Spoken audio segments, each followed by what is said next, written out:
Sa aking nakaraang buhay, si Carla Romero, na may sakit sa puso mula pagkapanganak, ay umupa sa akin sa mataas na halaga para maging personal niyang doktor. Akala ko, ito na ang simula ng aking karera. Ngunit hindi nagtagal, ay ipinadala ako sa higaan ni Mateo Soler. Nahuli ako ni Carla na nasa akto, at ang aking reputasyon ay nasira. Pinalayas ako sa pamilyang De La Cruz, na parang basura. At ako pa, ang nabuntis ng anak ni Mateo Soler. Pagkatapos, ako ay dinukot ng mga hindi kilala. At ikinulong sa madilim na silid, nagdusa ng mga hindi makataong paghamak.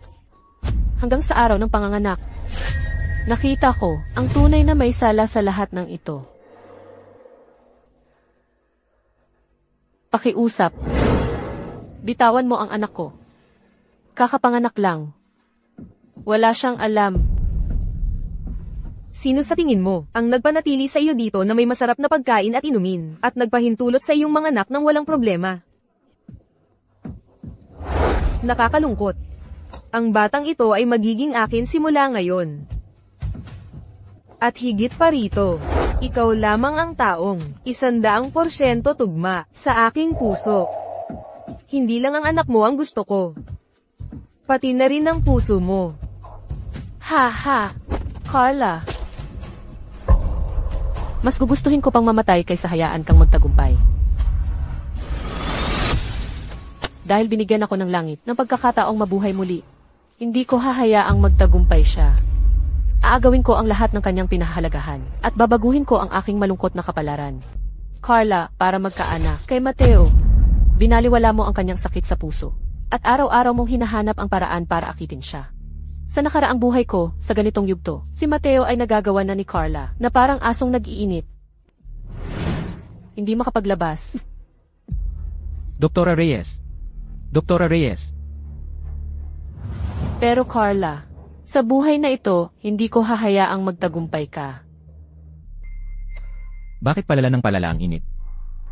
Siguro, may laso ng sabaw na dala ni Carla. Mateo, pupuntahan ko kung kumusta si Binibining Garcia. Mateo de la Cruz, sa buhay na ito, gagamitin kita para matikman ni Carla ang lasa ng pagtataksil. Mateo, maayos naman si Binibining Garcia. Aalis na ako. Paumanhin, Mateo. Sa kalagayan ni Mateo, mukhang nilaso na naman siya ni Carla. Akit-akitin ako. Hindi lang ikaw ang aking aakit-akitin. Kukunin ko rin ang lahat kay Carla. Mateo, ako ay hindi. Ako ang doktor ng pamilya ni Binibining Garcia. Hindi ito tama. Mateo, walang malubhang karamdaman si Binibining Garcia. Aalis na ako.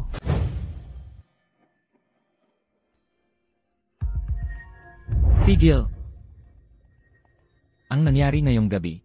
Mateo, ikaw at si Binibining Garcia ay magkababata. Ang puso mo ay para lang kay Binibining Garcia. Huwag kang mag-alala, wala akong sasabihin. Paano ko sasabihin kay Andrea na inaligahan mo ako? Mateo de la Cruz. Ihintayin ko na magustuhan mo ang emosyong ito.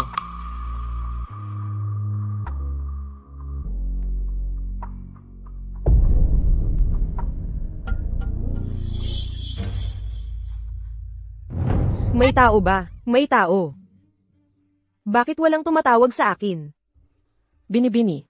Partikular na inutos ni Ginoong de la Cruz bago siya umalis, na huwag siyang istorbohin habang nagpapahinga. Ang cute naman.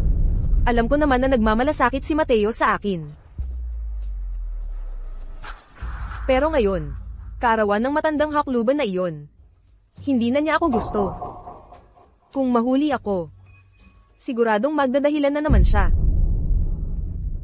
Binibining Garcia, huwag kang mag-alala. Kayo ni Ginoong de la Cruz ay magkababata. Siya ay para lang sa iyo. Kahit hindi ka gusto ni Ginang Elena de la Cruz, si Ginoong de la Cruz ay palaging kakampi mo.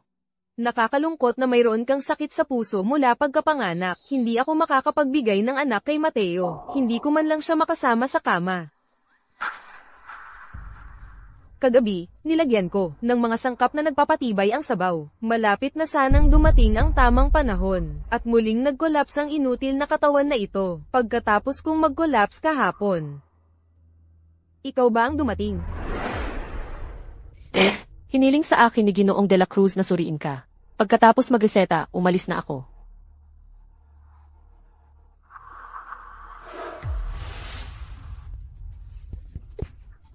Sinasabi mong ginagamot mo ako ng matagal.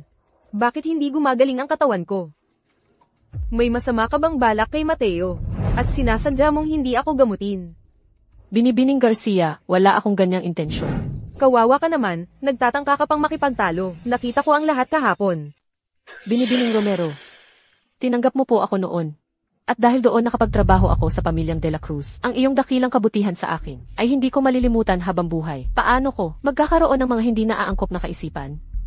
Binibining Romero, isa lamang po akong simpleng doktor mula sa malayong bayan. Paano ko maikukumpara ang sarili ko sa iyo?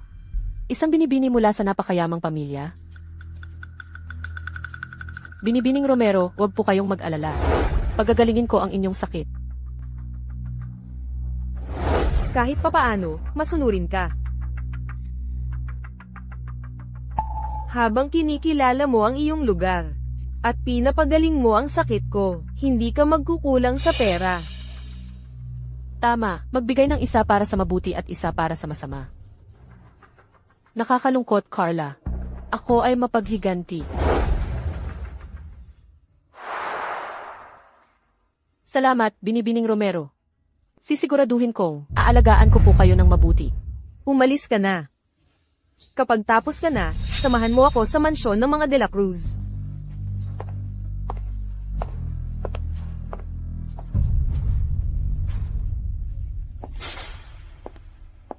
Puti ang mukha niya na parang multo.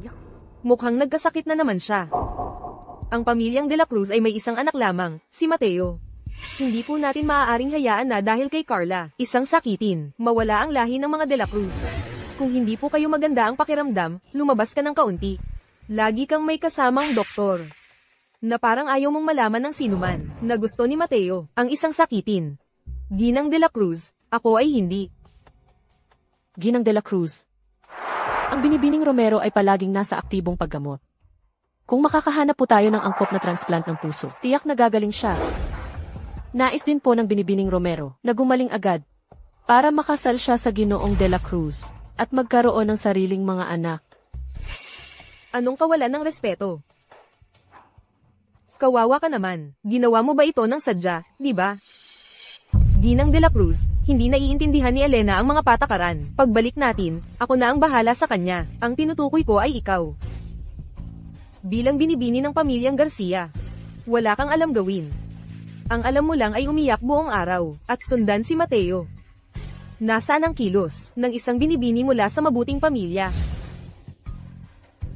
Wala kang respeto sa Doktora Reyes, na nag-aalaga sa iyo buong araw. Isang tao na tulad mo, na sumusukli ng kasamaan sa kabutihan. Sino ang makakaalam kung sa hinaharap ay hindi niya gagawin ang pareho kay Mateo, at sa aming pamilyang De La Cruz? Ginang De La Cruz, hindi ako ganyan. Ang pamilyang De La Cruz at si Miguel ay palaging mabuti sa akin. Paano ko magagawa ang ganito? Nasanay ka na bang tumayo, hindi ba? O gusto mong magpanggap na mahihimatay, para maawa sa iyo ang anak ko? Sumpaan mo, matandang babae, kapag natanggal ko na ang walang kwentang katawan na ito, at nagpakasal ako kay Miguel, gagawin ko kayong lahat na gumagapang na parang aso, sa harap ko. Kailangan niya ng tulong para makalakad ng 2 hakbang. Mukhang ang kalusugan ni Binibining Garcia ay talagang malala. Andrea, ito ay simula pa lamang. Maghihiganti ako sa nakaraang buhay, kung paano mo ako pinatay, at inagaw ang aking anak.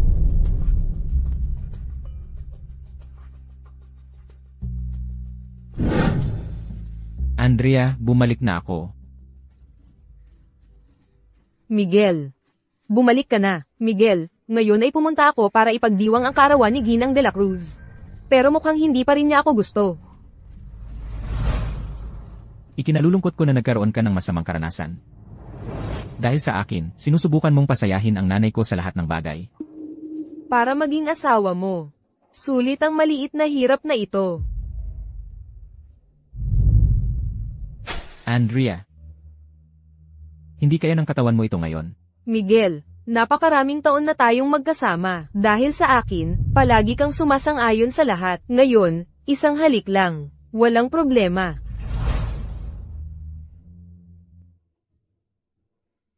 Andrea.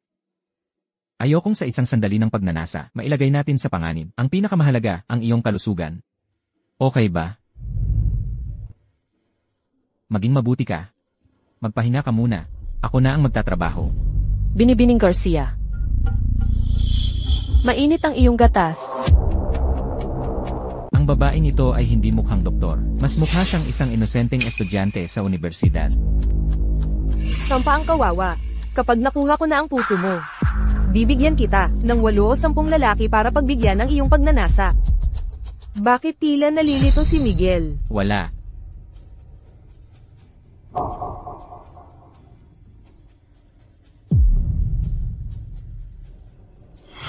Andrea, alam ang kanyang pisikal na kondisyon.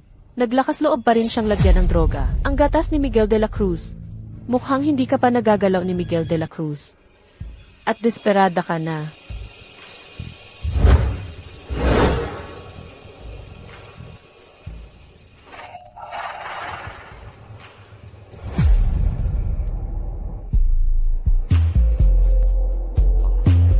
Dapat umakyat ka na rin para magpahinga. Kung gayon, buhatin mo ako.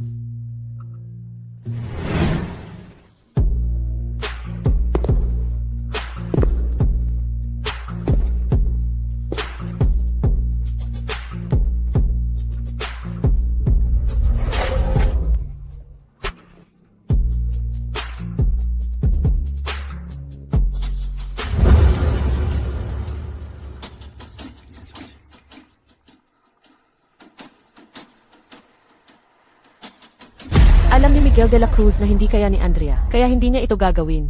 Sa nakaraang buhay ko, ito ay dahil si Andrea, paulit-ulit, nilalagyan ng droga si Miguel de la Cruz. Ngunit si Miguel de la Cruz, sa bawat pagkakataon, mas pinipili niyang tiisin ito. Maria. Matulog ka sa tabi ko ngayong gabi. Noong mga panahong iyon, si Andrea ang nagkagusto sa akin.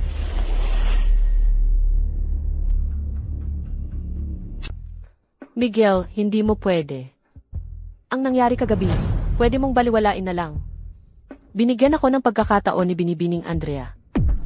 Binibining Andrea, Binibining Andrea. Huwag mong kalimutan na ako ang boss mo. Dapat pasalamatan mo ako. Ginoong de la Cruz. Hindi.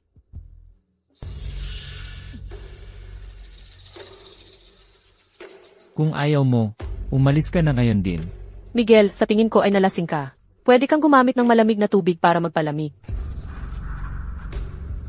Miguel, kahit na mayroon kang bakal na kalooban, kung nalalasing ka ni Andrea ng ganito, paulit-ulit, hindi ka na makakatiis. Miguel. Si Binibining Andrea ay nasa napakasamang kalagayan. Ang kanyang mga atake sa puso ay madalas. Kung hindi niya makontrol ang kanyang emosyon, kailangan siyang maospital para obserbasyon. Kaya, lahat ng maaaring makaapekto sa kalusugan ni Binibining Andrea, iwasan ito hanggat maaari. Kasama ang malapitang pakikipag-ugnayan. Miguel. Baka hindi ka na magkaanak sa buhay na ito. Kamumuhian mo ba ako?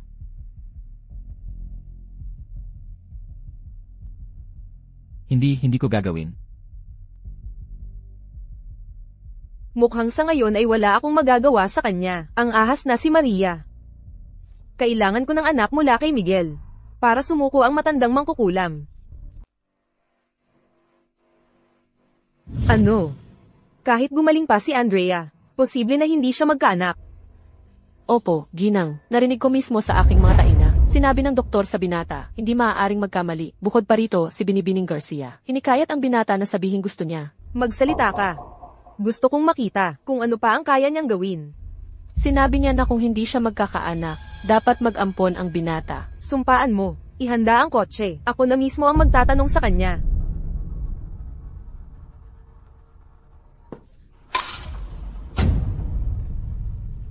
Hindi ba gusto ni Doktora Reyes na gamutin ako? Anong nangyayari, Doktora Reyes? Nasasaktan ka ba? Doktora Reyes, huwag mong kalimutan kung sino ang nagpapakain sa iyo.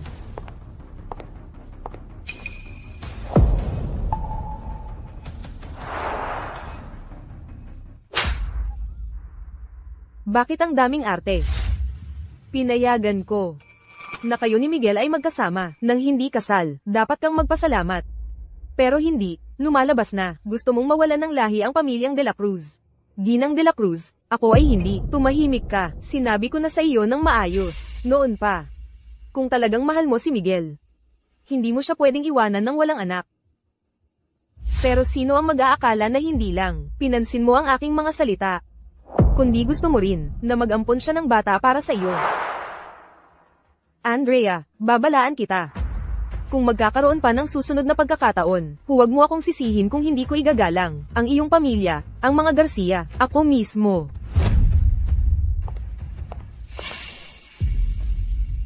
Matandang hakluban. Paano siya naglakas loob na sampailan ako? Kapag bumalik si Miguel, ipagtatanggol niya ako. Anong nangyayari? Sino ang nagpagalit kay Andrea? Sino pa ba kundi si Ginang Elena de la Cruz? Ngayon ay personal siyang pumunta para sawayin ako at sabihin sa akin na iwanan ka. Humingi ako ng paumanhin sa ngalan ng aking ina. Mateo, ikaw ang nanligaw sa akin noong una, kaya pumayag akong makasama ka. Sinabi mo rin na pakasalan mo ako. Pero ang tagal na nang lumipas, at si Ginang Elena de la Cruz ay ayaw pa rin sa akin, at nandito pa rin ako sa iyo nang walang katayuan.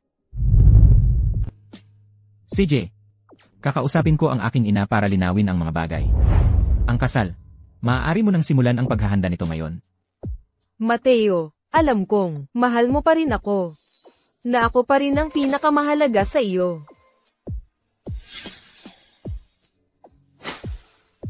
Mahal. Mamaya kailangan kong pumunta sa mansyon. Ayon sa kung paano naganap ang nakaraang buhay ko, si Ginang Elena de la Cruz, para hindi makipagtalo sa kanyang anak, pansamantala niyang tatanggapin ang inyong kasal. Mukhang, sa gabing ito, kailangan kong magmungkahi kay Mateo ng mas kapana-panabik. Ginoong de la Cruz.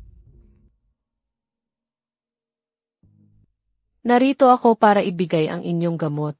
Kanina ay nilason kayo, at mayroon pa kayong natitirang lason sa inyong katawan. Ang gamot na ito ay makakatulong sa inyong paggaling. Ang asong ito na nasa init, pagkatapos ng matagal na pagpipigil, oras na para ilabas siya sa lakad.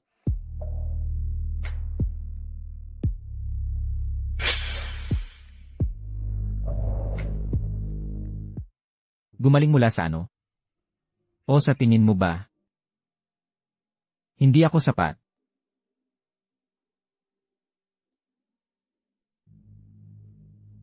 Ginoong de la Cruz. Matutuklasan tayo ni Binibining Andrea Garcia.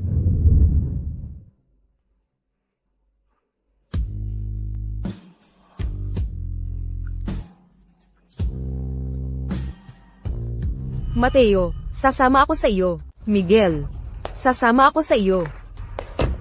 Miguel.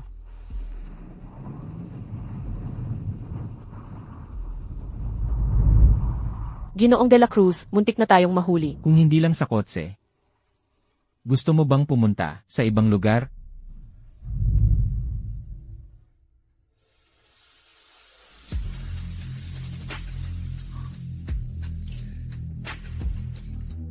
Ginoong de la Cruz.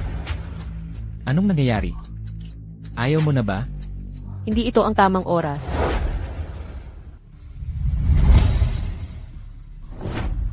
Sinasadya mo ba akong galitin, tama? Ginoong de la Cruz. Sa pagkakataong ito ay hindi ko talaga sinasadya.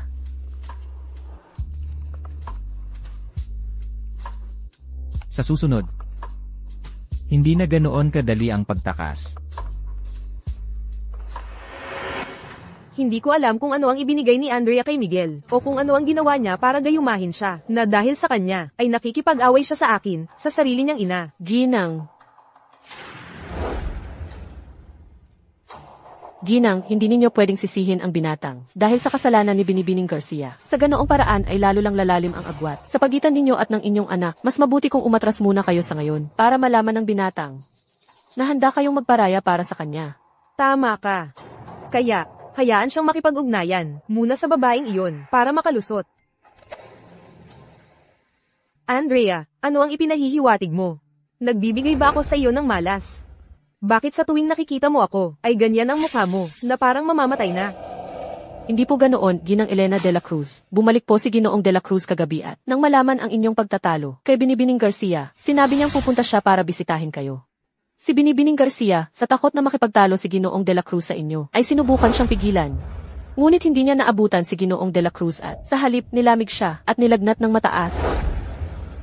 Andrea, nakikipagtalo ang anak ko sa akin dahil sa iyo. At ngayon ay nagmamayabang ka pa sa harap ko. Sinasabi ko sa iyo, si Miguel ang aking tunay na anak. At mas mahalaga ako sa kanya, ang kanyang ina.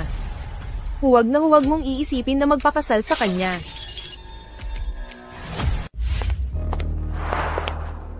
Sino ang nagsabi sa iyo na magsalita ng kalokohan sa harap ng matandang mangkukulam na iyon? Lumuhad ka. Sa ngayon, dapat ay nakabalik na si Miguel. Binibining Garcia, natakot ako na baka mali ang pagkakaintindi sa iyo ni Ginang de la Cruz. Alam kong nagkamali ako. Maria, kung wala, ang pahintulot ko. Magiging doktor ng pamilya ng mga de la Cruz ka ba? At kikita ng 10,000 piso. Nakikita ko na nitong mga huling araw, nawawalan ka ng respeto. Magbibigay ako ng leksyon sa iyo, para maalala mo kung sino ang boss mo. Kung wala ako, wala kang halaga, hindi ka karapat-dapat maging aso ko. Andrea, ano ang ginagawa mo?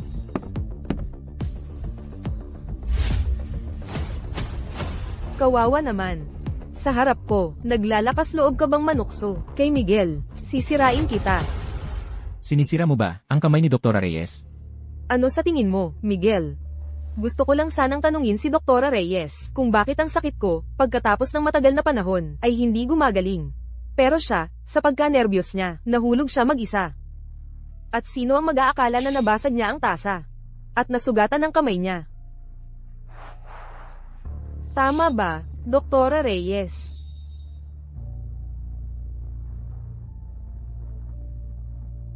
Opo. Ganyan ko gusto. Alam ko na. Ang aking Andrea ay mabait at mahinahon. Hindi siya magiging tulad ng mga masasamang babae. Hindi sana nabasag ang tasa. Kung hindi dahil sa kapabayaan ni Dr. Reyes. At hindi lang ang kamay niya ang nasugatan.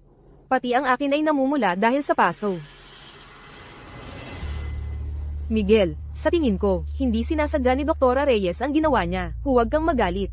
Alam ko na, nagmamalasakit ka pa rin sa akin tulad ng dati, at iyan ay nagpapasaya na sa akin. Dr. Reyes, kinuha kita para alagaan mo ng mabuti si Andrea. Si Andrea ay marupok. Ikaw bilang doktor, hindi mo lang siya inalagaan ng mabuti, kundi halos nasugatan mo pa siya. Kung magkaroon pa ng susunod, kusang aalis ka sa pamilyang de la Cruz. Miguel de la Cruz, dahil sa iyong walang pasubaling pagmamahal, ang nagpalaki sa kasamaan ni Andrea, at iyon ang nagdulot sa trahedya kong kamatayan sa nakaraang buhay ko. Hindi kayo ni Andrea. Ang malinis, pababayaran ko kayong dalawa para dito. Paumanhin. Nagkamali ako. Dr. Reyes, bilang doktor, ang masugatan ng kamay ay isa ng parusa. Andrea, huwag ka nang magalit pa. Isinasaalang-alang na inalagaan kanya dati, nang may sapat na dedikasyon. Hayaan na lang natin siya sa ngayon. Kung muli siyang magkamali, sisantihin na natin siya. Dahil sinabi ni Miguel, hindi rin ako mapagtanim ng sama ng loob. Pumunta ka na at gamutin ang sugat mo. At magpahinga ng mabuti. Isang kawawa, na gustong umapak sa akin. Hindi mangyayari. Iniisip ko na panatilihin ka bilang lalagyan ng puso ko, at buhay na bahay bata para bigyan mo ako ng anak. Pero ngayon gusto ko na hindi ka mabuhay, o mamatay. Paano gumagaling ng ganito kabilis ang sugat na ito sa pagdududa ni Andrea? Sigurado akong maghihinala siya sa relasyon ko kay Miguel. Ngayon, kailangan kong dagdagan pa ang apoy para tuluyan ng maghiwalay ang dalawang ito.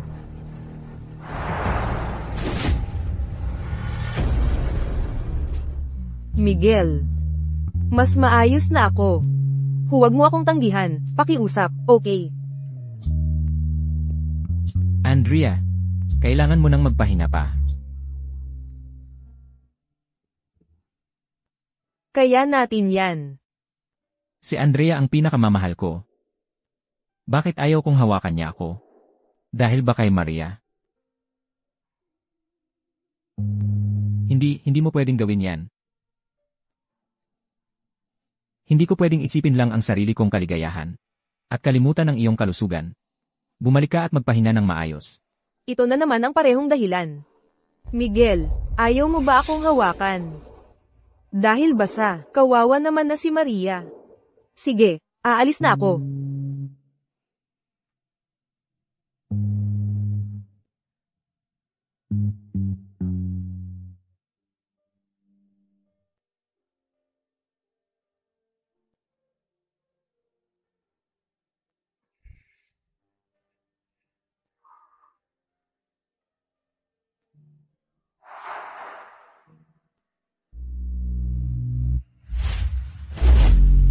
Halika rito.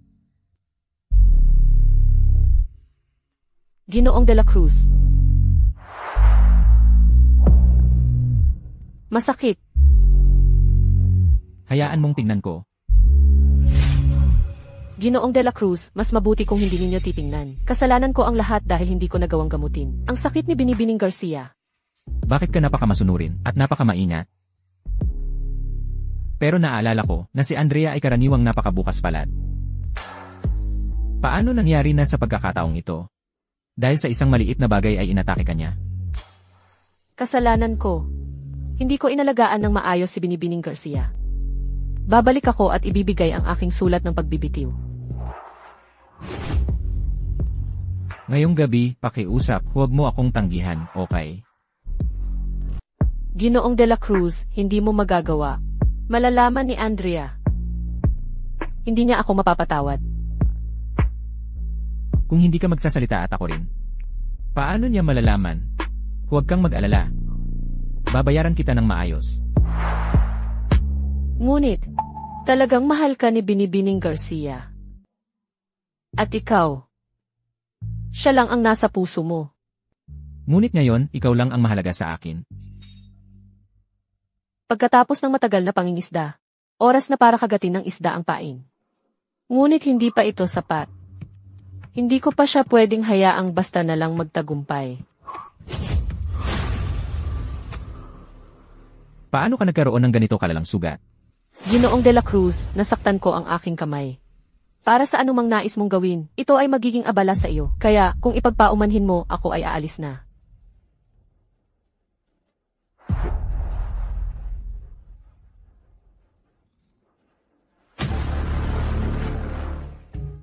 Wow, ang bilis mong tumakas.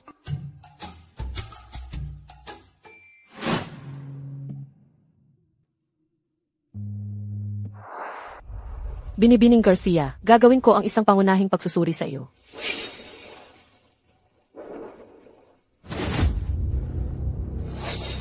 Maria, hindi ba ikaw kahapon ang nagsabi kay Miguel na hindi bumubuti ang aking kalusugan at hindi ako pwedeng mag-ehersisyo ng matindi? Binibining Garcia, hindi ko sinabi iyan. Ang iyong katawan, pagkatapos ng matagal na pag-aalaga, ay bumuti na ng husto. Kahit hindi ka makapag-ehersisyo ng matindi, kaya mong makipagtalik. Hindi kaya si Ginoong de la Cruz dahil nag-aalala sa iyong kalagayan? Ay hindi pa. Sa totoo lang, palagi kong gustong sabihin kay Binibining Garcia na palagi kang tinatanggihan ni Ginoong de la Cruz. Dahil, hawakan ninyo siya, itong kawawa naman. Binibining Garcia, ano ang ibig sabihin nito? Maria, tigilan mo ang pagpapanggap na banal. Hindi ka ba magaling manginis? Talaga bang iniisip mong tanga ko? Noong nakaraang gabi, noong inaakit mo si Miguel sa balkona, hey. Hindi ka ba magaling? Dahil kailangan mo ng lalaki. Ako ang magbibigay sa iyo. Andrea, tulad ng sa aking nakaraang buhay, ay sabik na gumamit ng isang palaboy para ipahiya ako. Tigil! Lumayas ka! Andrea, ano ang ginagawa mo?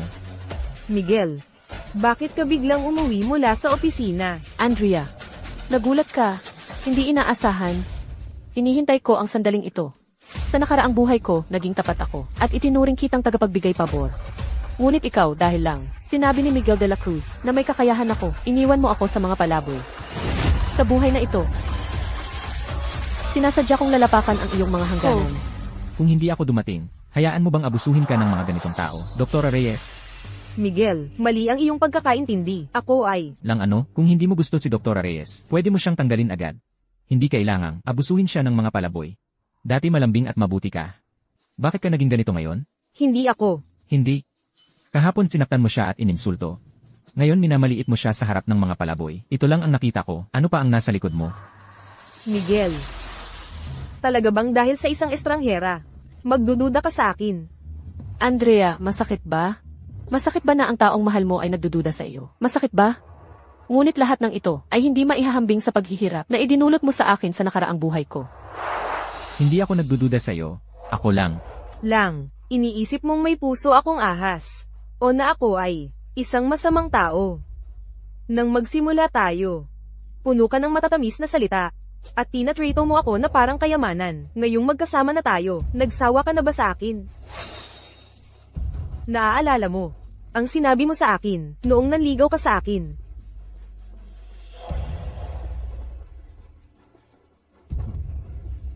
Si Andrea ang taong pinili kong protektahan habang buhay. Gaya ng inaasahan. Silang dalawa, hindi maghihiwalay. Dahil dito, Binibining Garcia, maaari kang magduda sa akin, ngunit hindi mo maaaring pagdudahan ang damdamin ni Ginoong de la Cruz para sa iyo. Alam ko na, ang aking presensya ay lubos na nakakairita sa iyo. Heto, ang aking sulat ng pagbibitiw na inihanda ko matagal na. Pakiusap, tanggapin mo ito. Kawawa ka naman, gusto mo pang tumakas. Ang puso mo ay akin, at ang iyong matris ay akin din. Hanggat hindi mo ako bigyan ng anak ni Miguel. At makahanap ako ng doktor na makakapagsagawa ng transplant ng puso, hindi ka aalis kahit saan. Nasa tabi siya ni Andrea sa loob ng maraming taon. Kung wala siyang merito, kahit papaano ay kinikilala ang kanyang pagsisikap. Huwag mo nang banggitin muli ang pagbibitiw. Sa ngayon, magpahinga ka ng mabuti.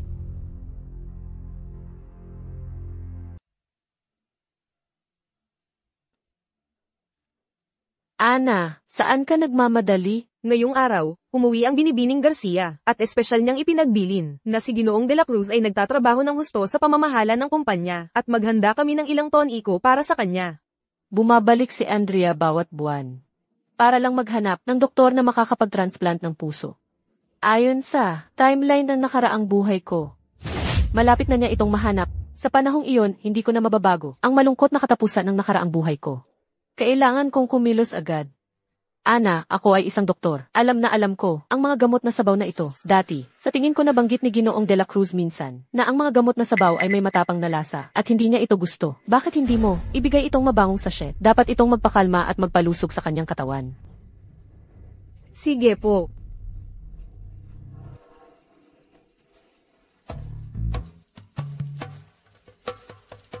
Paano ginawa ang sachet? Anong mga halamang gamot ang ginamit mo? Hindi ako maganda ang pakiramdam. Dr. Reyes, pumunta ka agad sa pangunahing bahay para tingnan ako.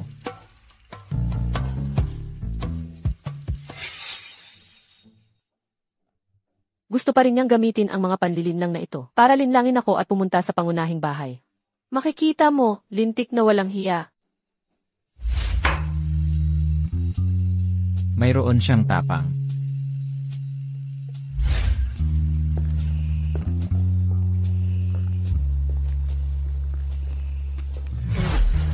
Miguel, anong ginagawa mo rito? Naaalala mo pa ba ako? Ang walang konsiderasyon, pinaghintay mo ako ng matagal. Hindi naman sa ayaw kong pumunta. Nakita ko kasi sa likod bahay, ang mga bulaklak ng sampagita, na napakaganda ng pagtubo. Naisip ko na kung gagawin ko itong pinatuyong talulot, makakatulong ito sa pagtulog. At naisip ko na, kapag handa na, may bibigay ko ito kay Ginoong de la Cruz. Mga bulaklak para sa akin. Dr. Reyes, dati ka na bang nagbibigay ng bulaklak sa ibang lalaki? Hindi, ikaw ang una.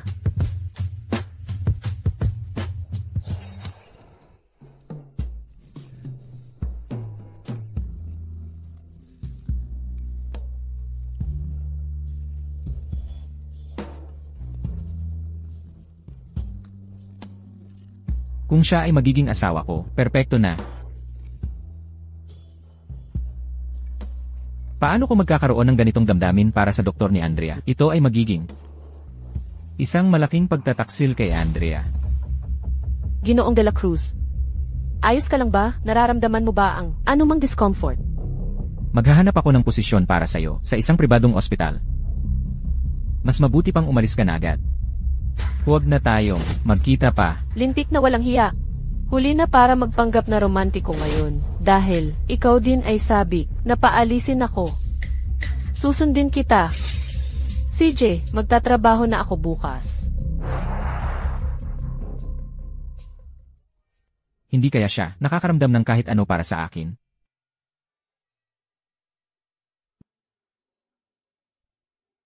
Hindi ko alam kung nitong mga araw na ito, hinahanap niya ako.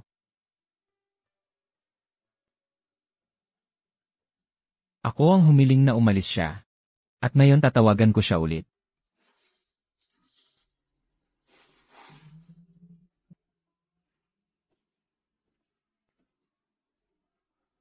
At higit pa roon, makikipag-dinner siya sa mga kaibigan. Ano ang sinasabi mo? Hinahanap ni Miguel si Maria nitong 2 araw. Narinig ko na si Ginoong Ricardo de la Cruz ay nakakuha ng tahimik na posisyon sa isang pribadong ospital. Ngayon, lahat ng mga tagapagsilbi ay nagbubulungan na siya ang magiging ginang ng pamilyang de la Cruz. Kawawa naman.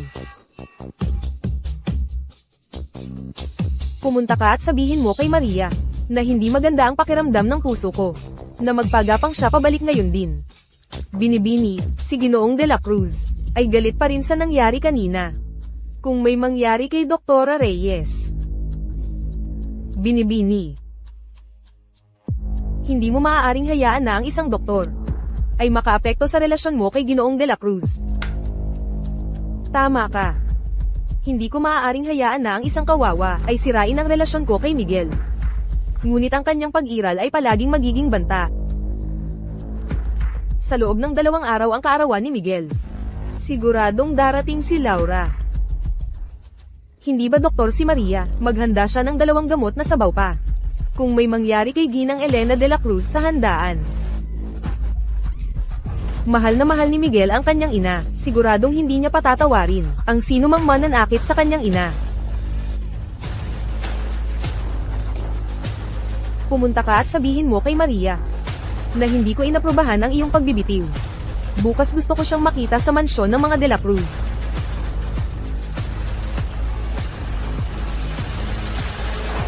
Kay Maria, sa simula, gusto ko siyang panatilihing buhay. Bigyan ng masarap na pagkain at inumin, para maging iyong naglalakad na bahay bata at pinagmulan para sa aking puso. Ngayon gagawin kong masira ang iyong reputasyon, na mapaalis ka sa pamilyang de la Cruz, at magpagapang ka na lamang na nagmamakaawa sa akin.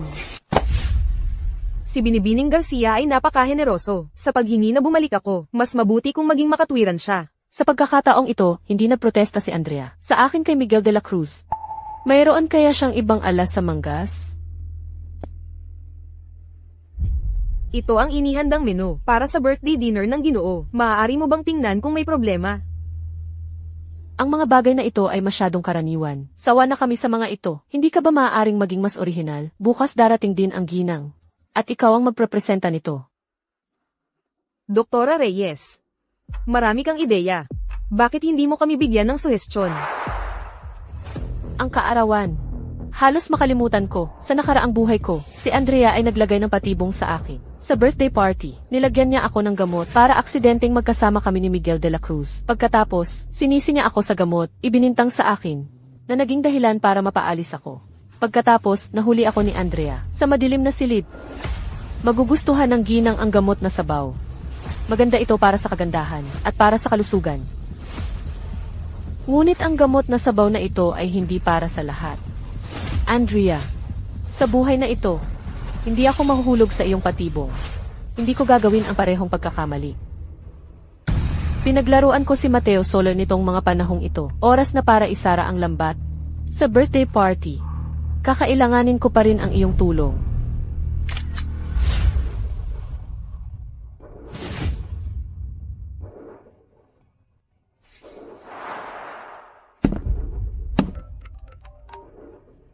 Mateo Soler, gago. Ginagamit mo ako at ngayon itinatapon mo na. Paano mo nagagawang maging malamig ang dugo para sabihin ang mga napakalamig na salita at higit pa riyan, pinapalayo niya ako sa kanya.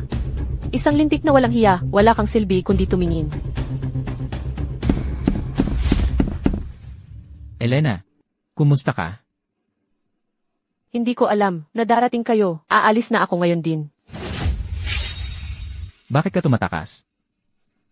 Hindi ba kayo ang nagsabi na lumayo ako sa inyo, na huwag ko kayong guluhin? Sinusunod ko lang ang aking pangako, pakiusap, bitawan mo ako. Tinawagan mo ako para sabihin isa akong walang hiya. At tumatakas ako pagkatapos magsalita. Bakit ngayon na nakita mo ako ay gusto mo nang umalis? Hindi ko ginawa.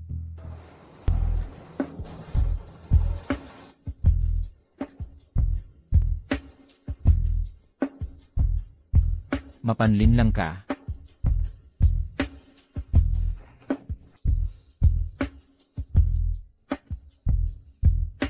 Sabihin mo. Hinahanap mo ba ako? Ginoong de la Cruz. May sakit pa rin ako. Huwag kang mag-alala. Wala akong gagawin sa isang may sakit.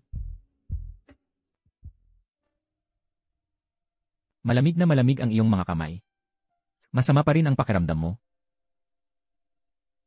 Doktora ako.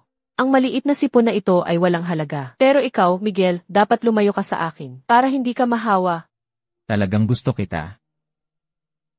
Pero, Miguel, hindi mo na kailangang sabihin. Alam ko na ang lahat. Wala akong hinihingi. Sana maging masaya ka lang. kung maaari, na laging kasama ko si Maria, perpekto na yon. Ngunit iyon ay isang pagtataksil kay Andrea. Miguel, hindi maganda ang pakiramdam ko. Mas mabuting umalis ka na. Malakas ang ulan sa labas. Natatakot akong baka magkasakit ka. Nag-aalala ka ba sa akin o iniiwasan mo ako? Bukas ang iyong birthday party. Maraming kailangang gawin. Kaya, pakiusap, umalis ka na. CJ. Hanggang bukas.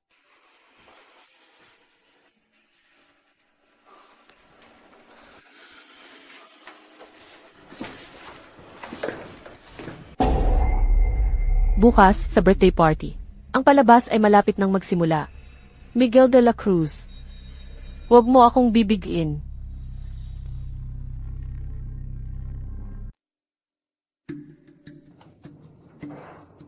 Kapatid, pagkatapos ng iyong kaarawan na yon, magiging 29 taong gulang ka na. Ang kasal ay isang mahalagang bagay. Dapat mo na itong isaalang-alang, hindi ba?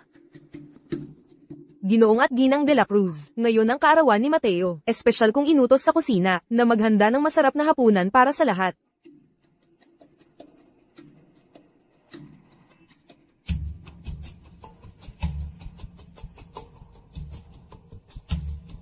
Dahil nandito tayong lahat, tikman natin ito.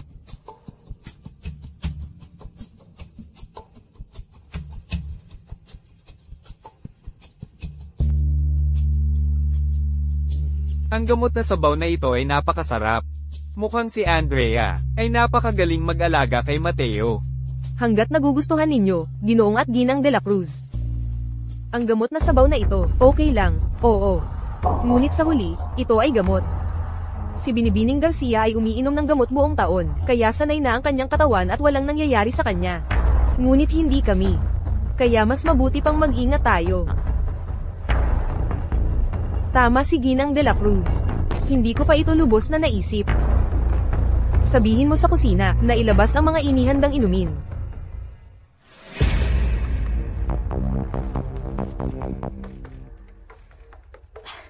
Heto, ikaw na ang magdala.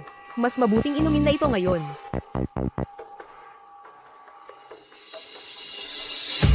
Dalhin mo iyan sa taas. Doktora ako, hindi isang tagapagsilbi. Ang mga bagay na ito ay responsibilidad ninyo. Si Binibining Garcia ang humiling sa iyo. Naglakas loob ka bang hindi pumunta? Ito ba ang paraan na naisip ni Andrea? Para pilitin akong magkamali? Kung gayon, pupunta ako. Titingnan ko kung anong patibong ang inihanda mo.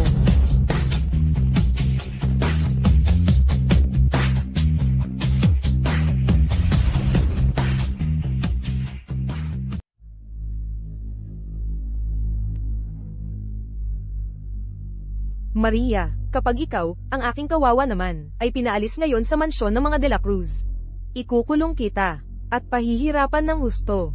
Kapag nanganak ka na ng anak ni Miguel, hindi lang ang puso mo, kundi pati ang anak mo, magiging akin. Andrea, narinig ko na mas gumaganda ang iyong kalagayan kamakailan. Kaya, ang usapin tungkol sa kasal at mga anak, oras na para simulan. Pumunta ka sa ospital sa lalong madaling panahon, para sa kumpletong pagsusuri. Matandang mangkukulam. Dahil alam niyang hindi ako pwedeng magkaanak, palagi niyang binabanggit ang paksa, para saktan ng aking sugat. Ayaw niya ng anak, bibigyan ko siya ng isa. Salamat, tatay.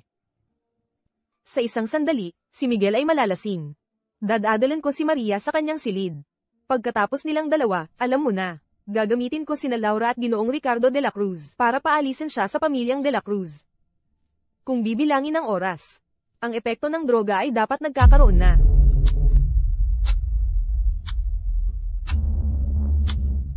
Ricardo, ano ang nangyayari sa iyo? Nagkamali ba ako?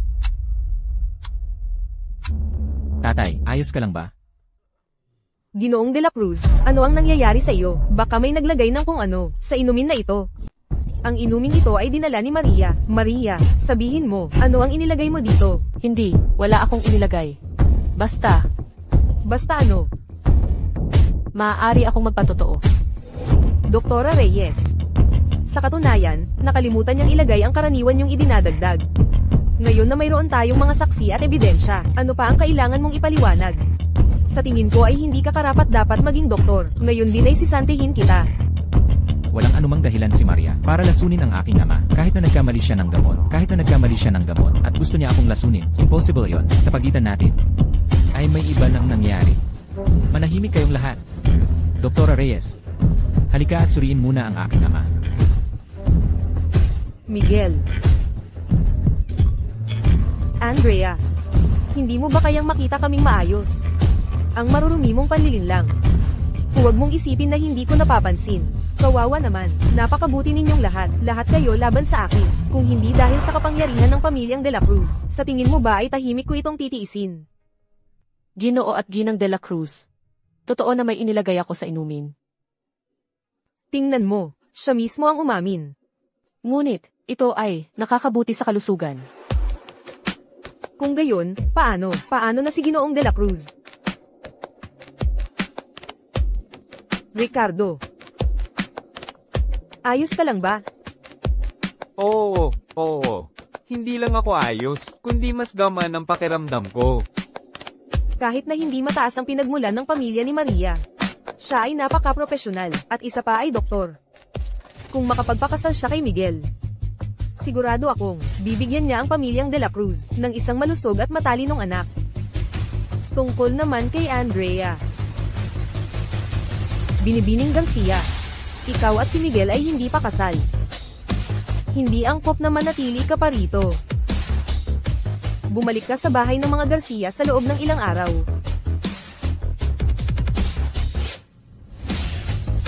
Paulit-ulit mong nilalason si Miguel de la Cruz. Sa tingin mo ba ay hindi niya alam? Sa pagkakataong ito, tingnan natin kung paano mo ito lulutasin. Tungkol sa Tonico, mas mabuting ipaliwanag mo ng maayos sa akin. Hindi ako, si Doktora Reyes ang nagsabi na nagpapaganda ang Tonico, at magugustuhan ito ng ginang. Kawawa naman, ang gamot na sinabi kong ibigay mo kay Miguel. Paano ito? Naubos ng matandang iyon. May utak baboy ka ba? Bakit hindi ka pa mamatay? Andrea.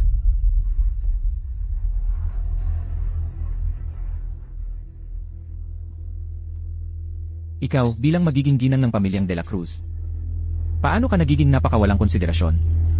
Ang ginagawa mo ay manakot ng mga tagapagsilbi, insultuhin sila at saktan. Wala kang kahit katiting na klase na inaasahan sa isang dalaga ng iyong posisyon. Ang ginang ng tahanan, sabi mo, haha. Nakakita ka na ba ng ginang na sinampal sa publiko? At saan ako iniiwan nito? Kumalma ka muna. May bahagi ka rin sa kasalanan ngayong araw. Kaya naniniwala ka rin. Nakasalanan ko ang lahat ngayong araw. Hindi pa ako nakakasal sa pamilya mo. At heto na ang buong pamilya mo ay nagpapahirap sa akin. Kung talagang magpakasal ako, Hindi ba ninyo gagawing imposible ang buhay ko? Andrea, sa iyong paningin, wala bang kakayahan ang mga magulang ko na makilala ang mabuti sa masama? Sa nangyari na yon, nasa panig mo ako at pinoprotektahan kita. Pinoprotektahan ako. Sa halip ay pinoprotektahan mo si Maria, hindi ba? Kung hindi, paano mo malalaman ang ginawa niya kagabi? Kaya pala kayong dalawa ay may lihim na relasyon sa likod ko. At ikaw, na nagsabing mahal mo ako ng pag-ibig na kasing lalim ng karagatan. Pero lahat iyon ay kasinungalingan. Maaari mo bang pigilan ang pag-iskandalo? Ang relasyon natin ay walang kinalaman sa kanya. Dalhin ninyo sa akin ang kawawang iyon.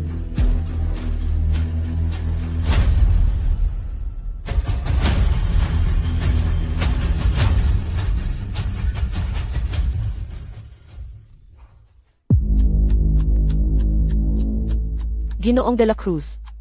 Binibining Garcia. Ikaw, kawawang mapagkunwari. Ngayon ay babasagin ko ang bibig mo. Tingnan natin kung paano mo paaakit-akit ang mga lalaki pagkatapos. Tigilan mo ang pag-iskandalo. Bitawan mo ako. Umalis ka.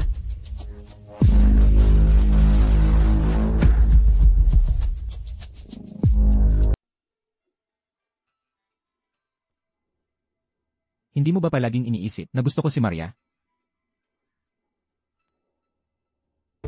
Ngayon, ibibigay ko sa iyo ang sagot.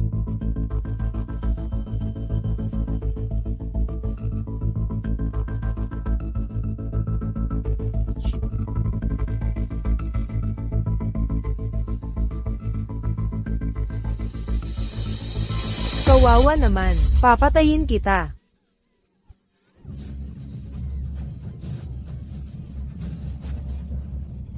Gusto mo rin ba akong pagtawanan? Binibini, kumalma kayo, kapag nakahanap tayo ng doktor para sa transplant ng puso, saka na natin siya aasikasuhin. Oo.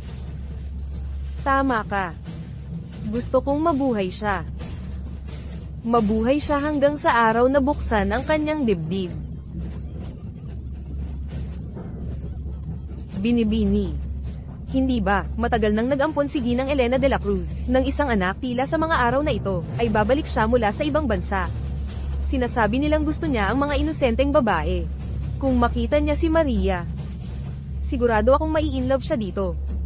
Paano ko siya nakalimutan? Si Daniel de la Cruz ay isang playboy. Mabilis siyang magpalit ng babae. Sinasabi nilang, marami rin siyang alam na trick sa kama.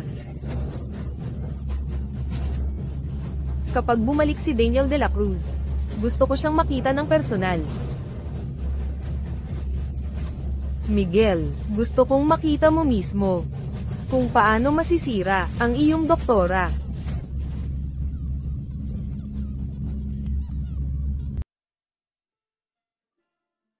Maria, sa ngayon, iwasan mo siya. Hindi mo kailangang puntahan si Andrea. Kung may problema, kontakin mo ako ng direkta. Salamat, pinagtanggol mo ako ngayon. Napinsala kita. Kung hindi ko lang sana masyadong pinayagan, si Andrea. Hindi sana nangyari ang hindi pagkakaintindihan ngayong araw.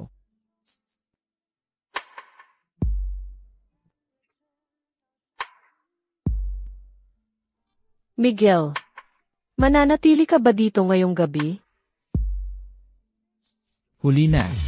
Bumalik ka na para magpahinga.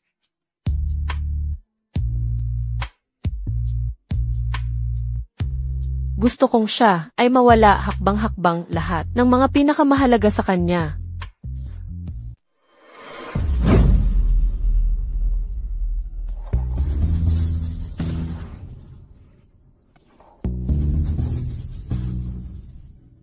Binibining, nakita na namin ito. Ganito kalaking pagsisikap para mahanap ang paboritong laruan ni Daniel, ang bastardo na iyon, noong bata pa siya. Para gisingin ang kanyang mga alaala, at para magtrabaho siya para sa atin. Binibining Maria Reyes, kailan siya nabulag? Paano hindi niya makita ang kanyang ginang? Paumanhin po, Binibining Andrea Garcia. Kasalanan ko po, labis akong nabaling sa pagbabasa ko. Kaya hindi ko kayo napansin dito.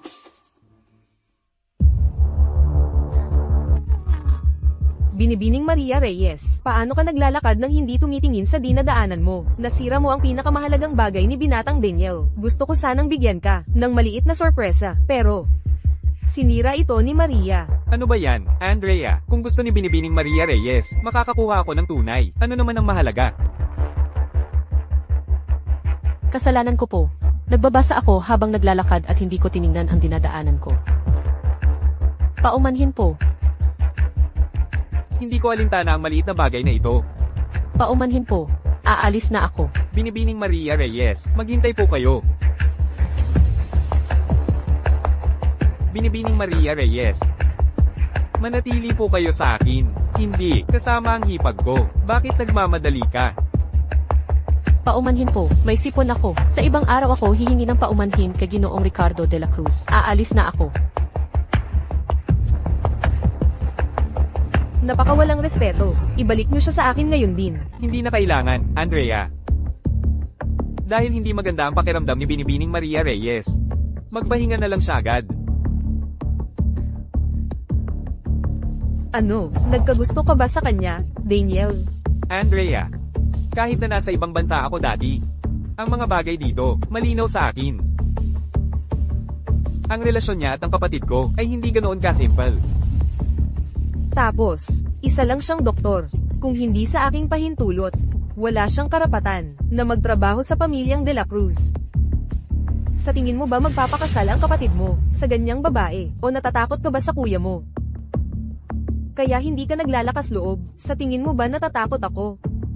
Bigyan mo ako ng 3 araw. Sa loob ng 3 araw, gagawin ko siyang asawa ko. Maria, sa pagkakataong ito, tingnan natin kung paano ka makakatakas. Maria, sa pagkakataong ito, tingnan natin kung paano ka makakatakas.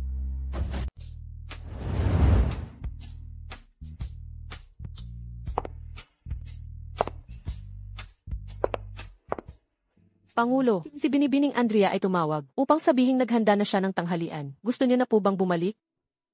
Babalik ako. Mukhang nagbago na ang isip ni Andrea.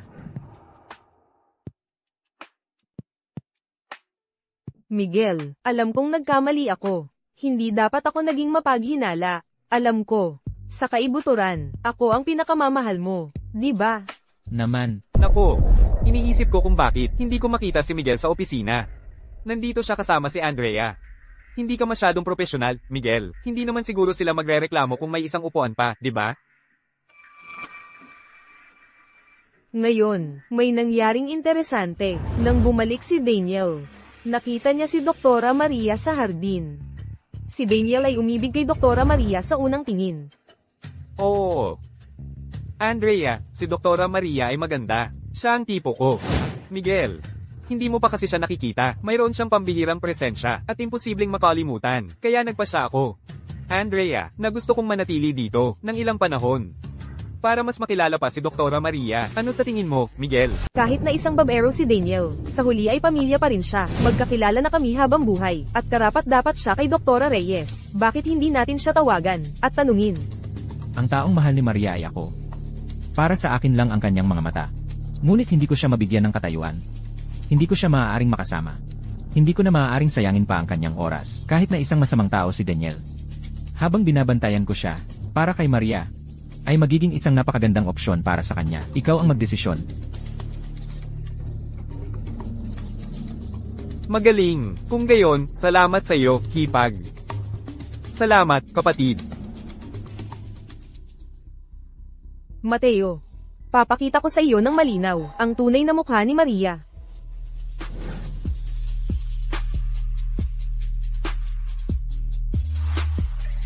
Ginoong de la Cruz, ano ang ginagawa mo rito? Maria, naisip mo na bang umalis dito at maghanap ng ibang kasintahan? Matthew Soler, ikaw na palaging magalang sa iyong pangako kay Andrea. At hindi mo pinag-uusapan ang mga bagay na ito. Paano nangyari na bigla? Tinatanong mo ako ng mga ito. Hindi ko pa naiisip ang maghanap ng kasintahan. Paano kung may gustong magpakasal sa iyo? Sino ang tinutukoy mo? Daniel. Sabi niya, nahulog siya sa'yo. Sa unang tingin. Gusto niyang maging kasintahan ka niya. Ano sa tingin mo? Kung gayon, Ginoong de la Cruz, ano ang gusto mong sabihin ko? Umaasa ako na makasama ang taong mahal ko. Ginoong de la Cruz. Pakiusap, umalis na kayo. Bakit ito napakahirap para sa akin? Pagkatapos ng napakaraming pag-usap, hindi mo ba ang layunin na ipasa lang ako sa iba? Carla, hindi mo ba gusto na magkasama kami ni Marcos? Sige, bibigyan kita ng magandang palabas.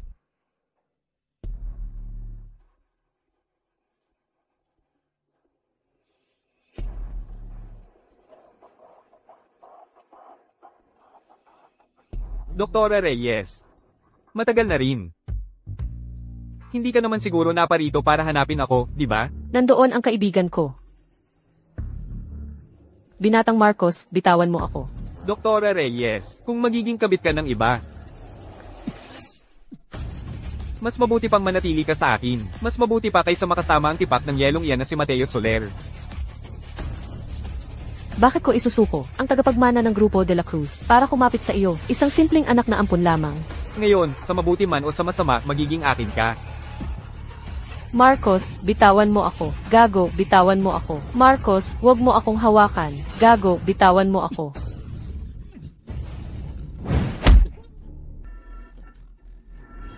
Huwag kang matakot, nandito ako. Miguel, mabuti na lang at dumating ka. Marcos. Akala ko pagkatapos mong bumalik mula sa ibang bansa, dati, babaguhin mo ang iyong masamang ugali ng pang-aabuso sa mga babae. Pero hindi, wala ka pa ring lunas. Siya ang umuna sa akin. Gusto niyang umakyat para sa pera at kapangyarihan. Hindi ako. Huwag kang mag-alala. Bibigyan kita ng katarungan. Magbigay katarungan, sabi mo? Sige. Hali kayo, tingnan ninyo lahat. Tumingin kayo roon. Mahal kong kapatid. Ay umiibig sa aking hipag. Mayroon siyang perpektong asawa sa bahay, at naglalaro siya sa mga kabit sa labas. Ha, ha, ha. Miguel de la Cruz.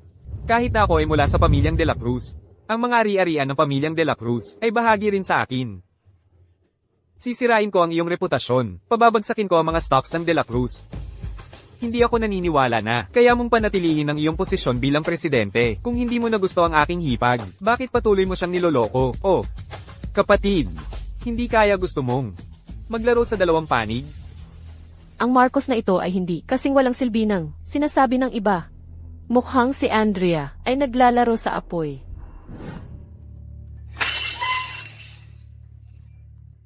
Dahil sa isang doktor, dalawang magkapatid ang nagbabasag ulo sa bar. Hindi na ba ang pamilyang de la Cruz sapat na ang pagpapahiya? Andrea, sa pagkakataong ito, papatunayan ko sa iyo ang iyong karampatang parusa. Nanay. Tungkol sa opinyon ng publiko, aayusin ko ito sa lalong madaling panahon. Nanay, ako ang inosente. Gumawa ng eksena si Mateo, at sinaktan ako. Nakikita mo ba ito? Siya ang gumawa nito sa akin. Namamaga pa rin ito. Gusto ko lang si Doktora Reyes. Gusto ko lang na si Doktora Reyes ang maging kasintahan ko. Ha? Oo nga pala, Mateo. Naaalala ko na, lagi mo nang gusto si Andrea. Bakit hindi mo ako hayaang habulin si Doktora Reyes? Mateo, nagtitiwala ako sa iyo.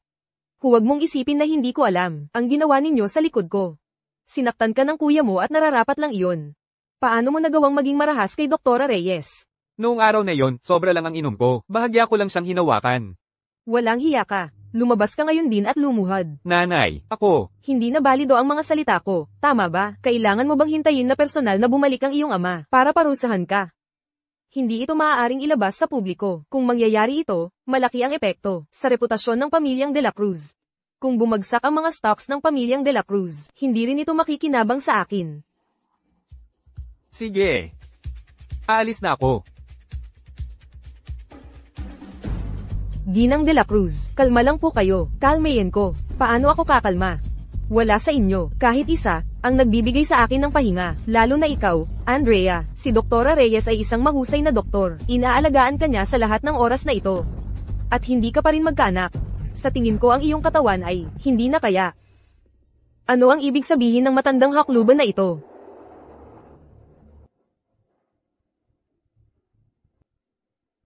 Mula ngayon, ikaw ay mananatili sa mansyon para tumulong.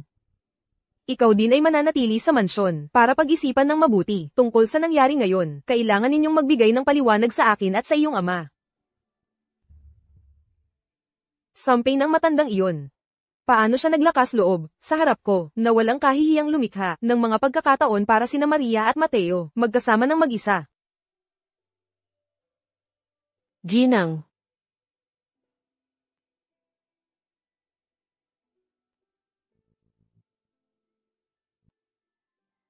Binibining Reyes, matalino po kayo. Alam nyo na, pinapanta ko kayo sa mansyon, para lang alagaan ang kalusugan ko, para kay Mateo. Carla, makikita mo, mayroon siyang sakit sa puso mula pagkapanganak, hindi siya maaaring mag-ehersisyo ng matindi. Lalo na ang magkaanak. Palagi kong alam na, ang kanyang katawan, kahit may gamutan, hindi gagaling. Tama. Kaya naman, sa nakaraang buhay ko, pinili ni Carla na ilagay ako sa kama ni Miguel de la Cruz. Pagkatapos niyang manganak, iniisip niya ang transplant. Sa buhay na ito, kung wala ang puso ko, hindi siya makakarating sa huli. Gusto ko kayo, kailangan mong magsikap. Kung gusto mo, ipaglaban mo. Si Miguel at si Carla ay hindi pa kasal. Hindi pa nga sila opisyal na magkasintahan. Kung maghihintay ka pa na magpakasal sila, huli na ang lahat. Naiintindihan ko. Binibini, huwag po kayong magagalit. Hindi kaya ng puso nyo ang stress. Makisawsaw. Lumayas ka. Ngayong nasa mansyon si Maria, mahihirapan akong saktan siya. Nahanap mo na ba ang mga tao na pinapahanap ko sa iyo? Kailan ang operasyon? Sa 1 buwan. Maria, kaya hahayaan kitang maghari-harian ka pa ng 1 buwan. Sa loob ng 1 buwan, HM, magiging katapusan mo na. Sa ngayon, kami ni Andrea ay tuluyan ng sumira sa plano. Gusto akong gamitin ni Ginang de la Cruz para labanan si Andrea. At gusto rin niyang bigyan ko ng anak si Miguel de la Cruz. Ang husay ng mga kalkulasyon. Ayon sa mga kalkulasyon ko mula sa nakaraang buhay ko. Sa kasalukuyang oras, ang Grupo de la Cruz ay pipirma ng kontrata na nagkakahalaga ng 10-10 bilyong piso at makukuha ang patente ng teknolohiya ng impormasyon. Si Miguel de la Cruz ay palaging abala sa labas. Kung makakasama ko siya, maiwasan ko ang pag-atake ni Andrea sa akin.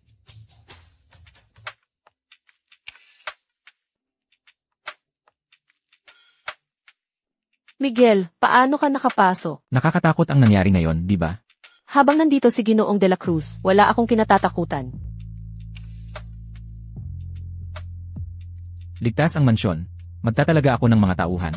Para alagaan ka ng 24 oras. Kung may kailangan ka, sabihin mo lang sa akin anumang oras. Basta ikaw ay palaging nasa tabi ko, masaya na ako. Sige, simula bukas. Ikaw ay nasa tabi ko. Bilang aking personal na assistant. Salamat, Miguel. Andrea. Dumating na ang oras para isara ang lambat. Halika na, binibini. Tikman mo ito, napakatamis.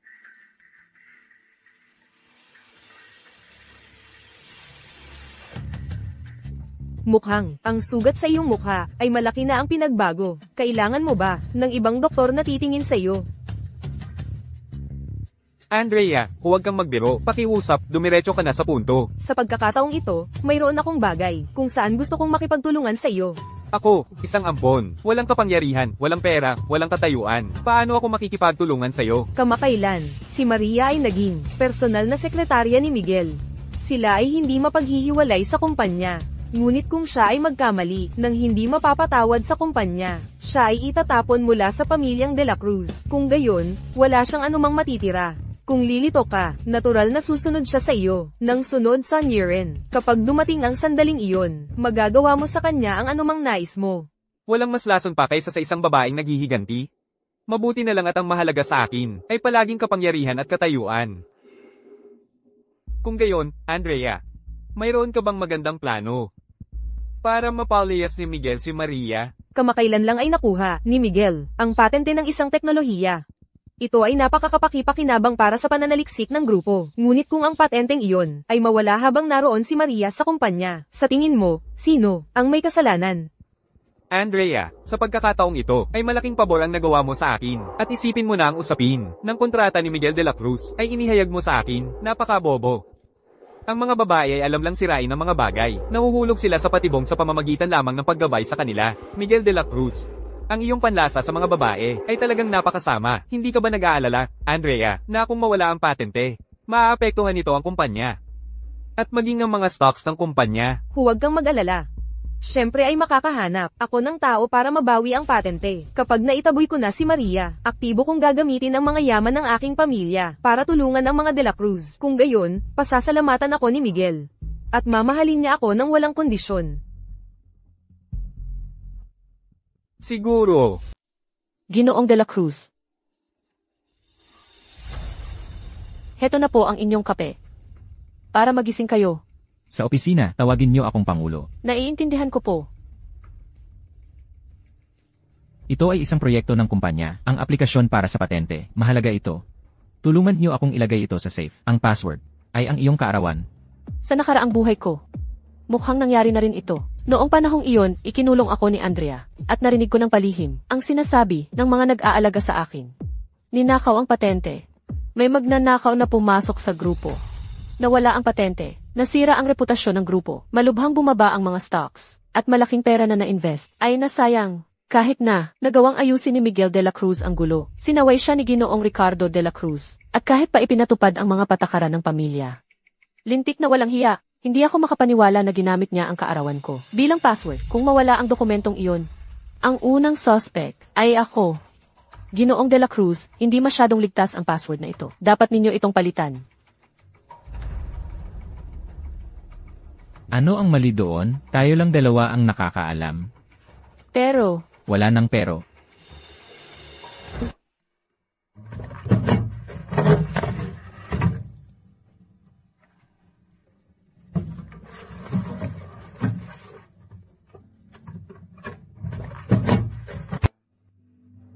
Halika, ihahatid kita para kumain. sige po. Halika na.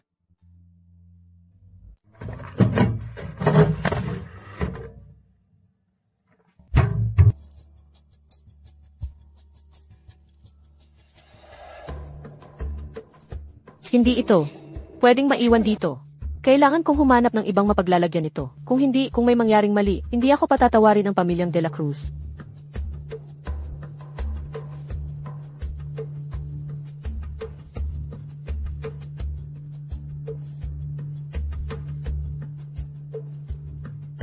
Ang pinakamapanganib na lugar ay ang pinakaligtas na lugar.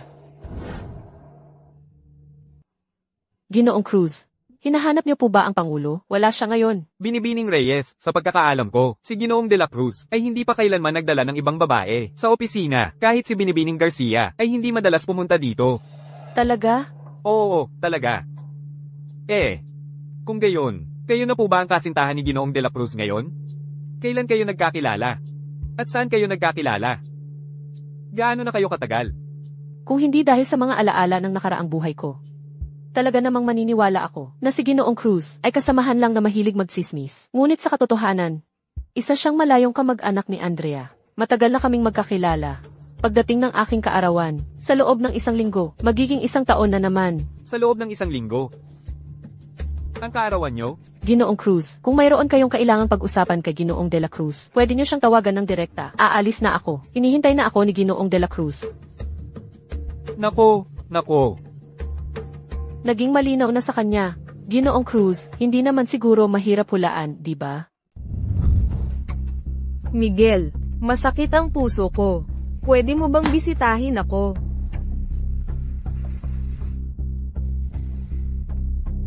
Nitong mga nakaraang araw ay kasama mo akong nagtatrabaho. Pagod ka na ba? Hindi ako pagod. Hanggat makakasama kita, ako ang pinakamasaya. Maria, huwag kang mag-alala, hindi kita bibigin. Alam ko, hindi mo ako bibigyan.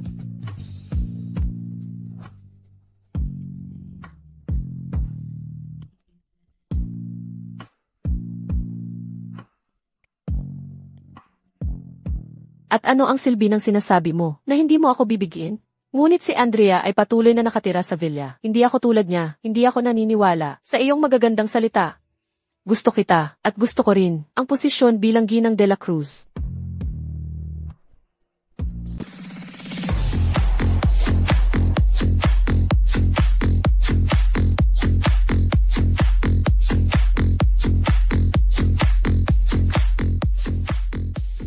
Andrea, ang tanggang yon.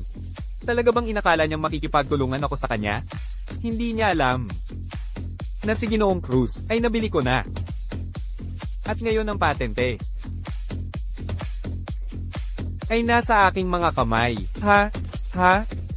Kapag nalaman ni Miguel de la Cruz, ang kumpanya ay magkakaproblema dahil nawala ang patente. Kung gayon, ako ang kikilos. Ililigtas ko ang sitwasyon. At lahat ng sa pamilyang de la Cruz ay magiging akin. Mag-toast tayo. Para sa aking pamilyang de la Cruz.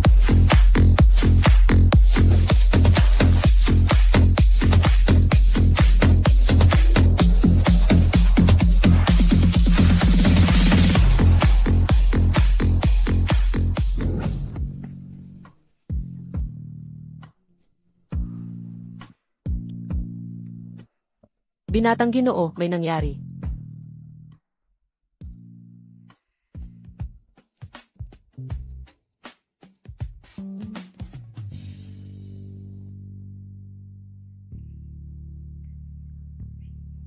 Sa ngayon, dapat ang pagnanakaw ng patente ay natuklasan na. Si Ginoong Cruz. Hindi na sayang ang aking pagsisikap. Miguel, ano ang nangyari sa pagnanakaw ng patent ng proyekto? Madali bang nabuksan ang password ng iyong safe? Nasa ibang bansa pa ang tatay mo, at hindi makakabalik pero kailangan mong ayusin ito sa lalong madaling panahon. Miguel, bukod sa iyo, sino pa ang nakakaalam ng password ng safe? Ang pinakamataas na prioridad ay mahuli ang traidor. Ang password ng safe ay kami lang ni Maria ang nakakaalam. Pero nitong mga araw na ito, kasama ko siya, wala siyang oras para gawin yon. Kahit nakasama mo si Dr. Reyes.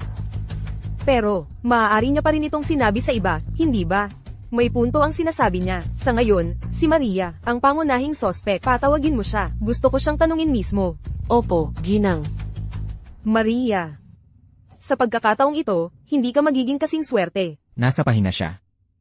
Dati, Miguel de la Cruz, para sa akin. Hindi kita nakitang sumuwi sa nanay mo. Ang matandang mangkukulam na iyon. Syempre. Dapat ko na lang. Pinatay si Maria noon. Gusto kong makuha ang puso niya. Pero naging banta siya. Miguel, ang relasyon ninyo ni Maria, kaya kung magbulag-bulagan. Pero hindi ko papayagan, na palayawin mo siya hanggang sa hindi na niya alintana, ang lahat ng iba pa. Noong mga nakaraang pagkakataon, si Maria ang target. Ngayon din, masyadong nagkataon. Mukhang sa tuwing may nangyayari, konektado ito kay Andrea. Kaya, ikaw ba, Andrea? Ginang de la Cruz, Binibining Garcia, Ginoong de la Cruz. Tama na.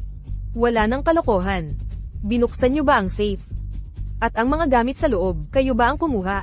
Hindi ako ang kumuha. Dr. Reyes, matagal ka nang nagtatrabaho sa pamilyang de la Cruz. Kung may problema ka, maaari mo kaming sabihin ng direkta. Hindi kailangang dahil sa kaunting halaga, ay ipagkanulo mo ang pamilyang de la Cruz at si Miguel, hindi ba? Andrea, hindi pa nalilinaw ang usaping ito. Huwag kang magpadalos-dalos. Nag-aalala ako dahil nag-aalala ako para sa iyo. Nang malaman ko, ang nangyari sa pamilyang de la Cruz. Sinabi ko ito sa tatay ko. Bakit mo ako sinasabihan ng ganyan? Tama na, nag-aalala rin si Miguel. Hindi ko yun sinasabi. Dr. Reyes, kayo lang ang nakakaalam ng password ng safe. Kahit gaano pa niya ipagkaila, sa ngayon siya ang pangunahing sospek. Hanggang sa malinaw ang usaping ito, magbabantay ako sa kanya palagi. Nasaan si Ginoong Cruz? Bakit hindi mo siya hinanap? Saan niya dinala ang mga dokumento ng patente? Andrea, hindi mo alam. Pumunta ako sa napagkasunduang oras, pero wala si Ginoong Cruz. Pagkatapos, nag-imbestiga ako, at hulaan mo, tumakas siya dala ang pera at mga dokumento. Tumakas. Ano ang gagawin natin ngayon, kung ilalantad niya lahat? Tapos na tayo. Isa kang inutil. Iniisip ko, na kaya kong baguhin ang mga bagay, at makuha ang pabor ng pamilyang de la Cruz. At ang resulta, dahil sa iyo, lahat ay sira. Ngayon, hahatiin natin sa dalawang grupo. Isang grupo, ang bahala, sa paghadlang sa kanilang investigasyon. Ang isa pa, hanapin si Ginoong Cruz, sa lalong madaling panahon. Kung hindi mo magawa ng maayos, ang dalawang ito, mamatay ka. Miguel, gusto ko ang babae at ang kumpanya. Gusto ko lahat. Buti na lang. Napalitan ko na pala ang mga dokumento ng patente. Si Ginoong Cruz ay palaging nakatuon sa vault. Sa totoo lang, ang mga dokumento ay nasa ibabaw ng mesa.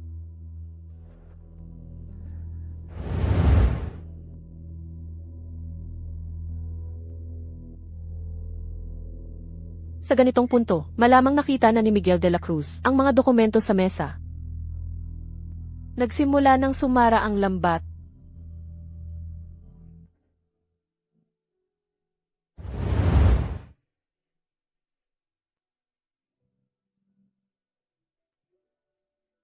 Imposibleng nagawa ito ni Maria. Ang pananakit sa akin ay walang pakinabang sa kanya. Sino kaya ang tunay na may sala sa lahat ng ito?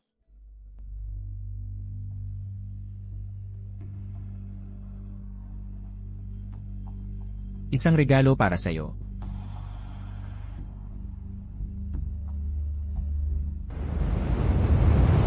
Maliit na tusong babae.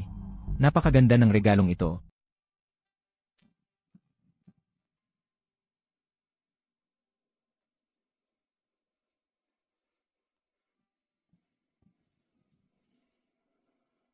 Ano ang sinasabi mo? Kapag nakahanap na ako ng puso para sa akin, makakapagpa-opera na ako. Ay, Maria, dati, pinapanatili kitang buhay, dahil gusto ko, ang iyong puso na buo, pero ngayon, sapat na sa akin na mamatay ka. Si Miguel ay magiging akin lamang, at lahat ng pag-aari ng mga De La Cruz, magiging akin. Jajaha, ay.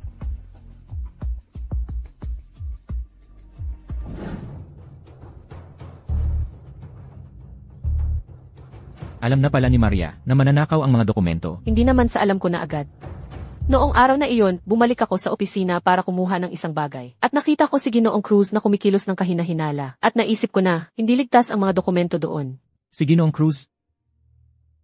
Si Ginoong Cruz ay tauhan ni Andrea. Kaya lahat ng ito ay ginawa ni Andrea. Pero, bakit niya ginawa? Para makaganti sa akin? O, kasalanan ko ba? Ako ang naglagay kay Maria sa ganitong sitwasyon. Maria, huwag kang mag-alala. Tutulungan kitang makamit ang katarungan. Minsan, hindi na kailangang sabihin ng malinaw ang mga bagay. Sapat na ang ipahiwatig na lamang. Binibini, tikman mo ito.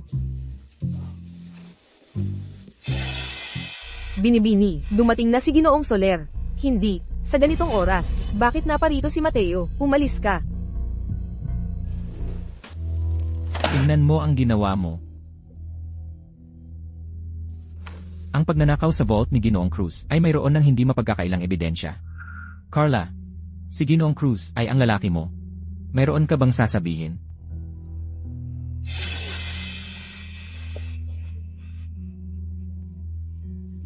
Hanggang kailan ka magpapatuloy sa pag-arte? Sinabi na ni Dr. Reyes na ang iyong sakit kahit malubha ay hindi pa umabot sa ganitong punto. Si Dr. Reyes, muli na naman ang kaawa-awang iyon. Mula nang lumitaw siya, hindi mo na ako pinaniniwalaan. Ang dami mong nagbago. Hindi ako ang nagbago. Ikaw. Unti-unti, naubos mo ang pagmamahal ko sa'yo. Carla, mahal mo ba talaga ako? O mahal mo ang yaman at katayuan ng mga De La Cruz? Akala mo ba hindi ko alam na nilalagyan mo ng droga ang pagkain ko? Gusto mong magkaanak sa akin? Dahil ba talaga mahal mo ako? O dahil gusto mong gamitin ang bata para masigurado ang posisyon mo bilang manugang ng mga De La Cruz? Mateo.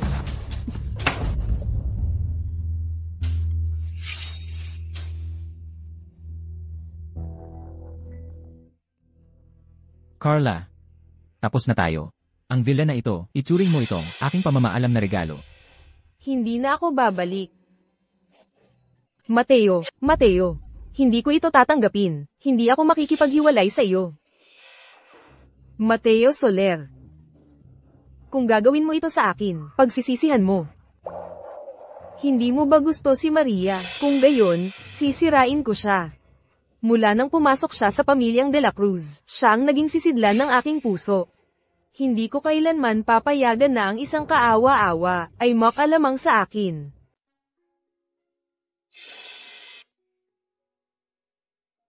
Sa villa, hindi na bumabalik ang binata. Sabi nila, nakipaghiwalay na siya kay Binibining Garcia. Dr. Reyes. Sa wakas ay umangat ka na. Ah, Kung wala si Binibining Garcia, at ang binata ay umiibig sa iyo, hindi ba ito isang kahilingang natupad? isang kahilingang natupad. Ano ang kahilingang natupad?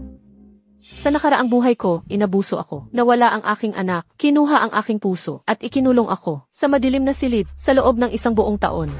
Ang mga paghihirap na dinaranas ni Andrea ngayon ay hindi man lang isang 10,000 bahagi ng dinanas ko noon.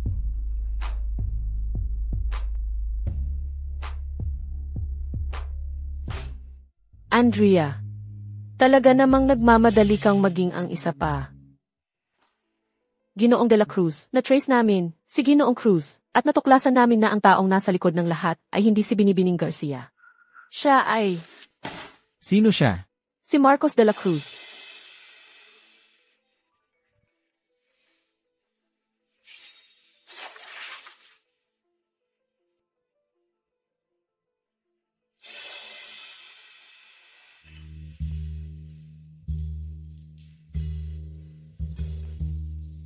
Nandito na ako, Miguel.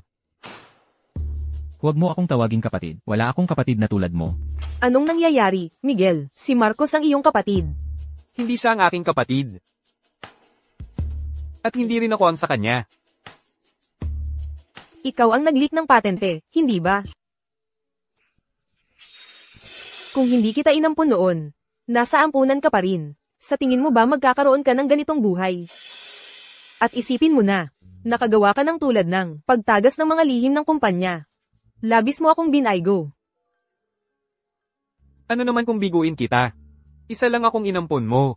Tunay ba akong anak mo? Kailan mo ba ako tinrato na parang anak mo? Bakit hindi mo ako pinapapasok sa pangunahing kumpanya? Bakit lahat kay Mateo at wala sa akin? Bakit ang pagmamahal ng magulang na nararapat sa akin, hindi ko kailanman naramdaman? Sabihin mo sa akin kung bakit. Kung hindi dahil sa mga kalokohan mo, sa tingin mo ba hindi kita papapasukin sa pangunahing kumpanya? Tungkol sa mga shares. Si Mateo ang nag-iisang anak ko, kaya natural lang, para sa kanya ang mga shares. Pero kahit na ganito, inilagay kita sa isang sangay para mapamahalaan mo ito ng mag-isa. Huwag kang magtangkang magdahilan. Inampun mo lang ako para mapabuti ang reputasyon mo, wala nang iba. Pero may sasabihin ako sa'yo, huli na ang lahat, si Ginoong Cruz ay nakuha na ang patente. At ipapakalat niya ito agad. Sa panahong iyon, walang halaga na ang patente. Wala kayong makukuha, naiintindihan nyo ba?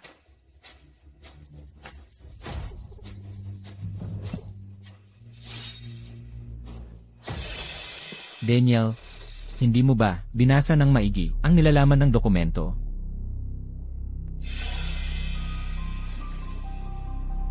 Binago na ni Maria ang nilalaman ng dokumento.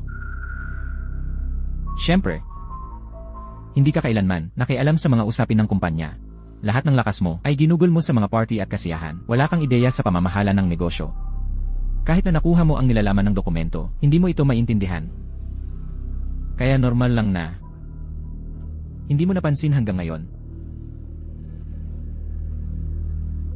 Kaya, isa lang akong biro, di ba? Mateo, sa tingin mo ba natalo na ako? Baka hindi mo pa alam. Pero ang mahal mong asawa ay kinuha na si Maria. Ano ang gagawin niyo sa kanya?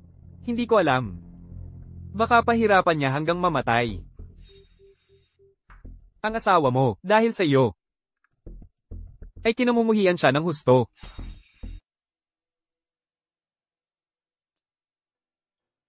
Binibining Garcia. Maria, napakatuso mo. Ang tagal kong pinagsikapan na mahulog ang loob ni Miguel de la Cruz sa akin. At sa loob lang ng isang buwan, napakain mo na siya sa iyong palad. Ito ay utang ko sa iyong pagpapahalaga, Binibining Garcia. Kung hindi mo ako pinayagang maging doktor ng pamilya mo, hinding-hindi ko sana nakilala si Miguel de la Cruz. Tigilan mo ang pagpapanggap. Anong maruming taktika ang ginamit mo para mabilis niya akong kamuhian? Ikaw mismo ang naglagay sa kanya sa aking landas, unti-unti. Sa tuwing dinodroga mo si Miguel de la Cruz, hindi mo napapatay ang kanyang apoy. Sinamantala ko ang pagkakataon. At nakinabang sa sitwasyon unti-unti. Ikaw. Hindi ka makakatakas, Maria. Ang dahilan kung bakit kita pinili bilang doktor ng pamilya ko ay hindi dahil sa iyong profesionalismo, Kundi dahil, ang puso ko ay tugma sa iyo. Sa pagpapanatili mo sa akin, inaalagaan mo ang sisidlan para sa iyong puso. alam mo ang lahat. Bakit ka pa nanatili sa tabi ko noon? Kaya, ang paglapit mo kay Miguel de la Cruz, ang iyong peking pagmamahal sa kanya, lahat ay isang palabas. Ayaw mo ba ng puso ko? Andrea, kung hindi ka kikilos ngayon, wala ka ng ibang pagkakataon. Binibini, alam mo man o hindi, sa anumang paraan, siya lang. Kung hindi mo makukuha ang puso niya, hindi ka mabubuhay, kumilos ka na.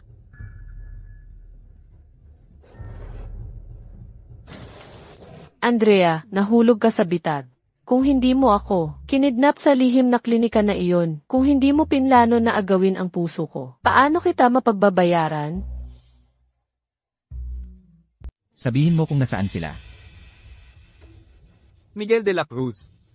Kung ang dalawang babaeng mahal mo ay nag-aaway, sino ang pipiliin mong iligtas muna? Sabihin mo kung nasaan sila. Sabihin niyo sa akin ngayon din, kung nasaan ang inyong anak, kung hindi, kakanselahin ko ang lahat ng kolaborasyon sa pagitan ng pamilyang De la Cruz at pamilyang Garcia. Miguel, nasa lihim na klinika sila.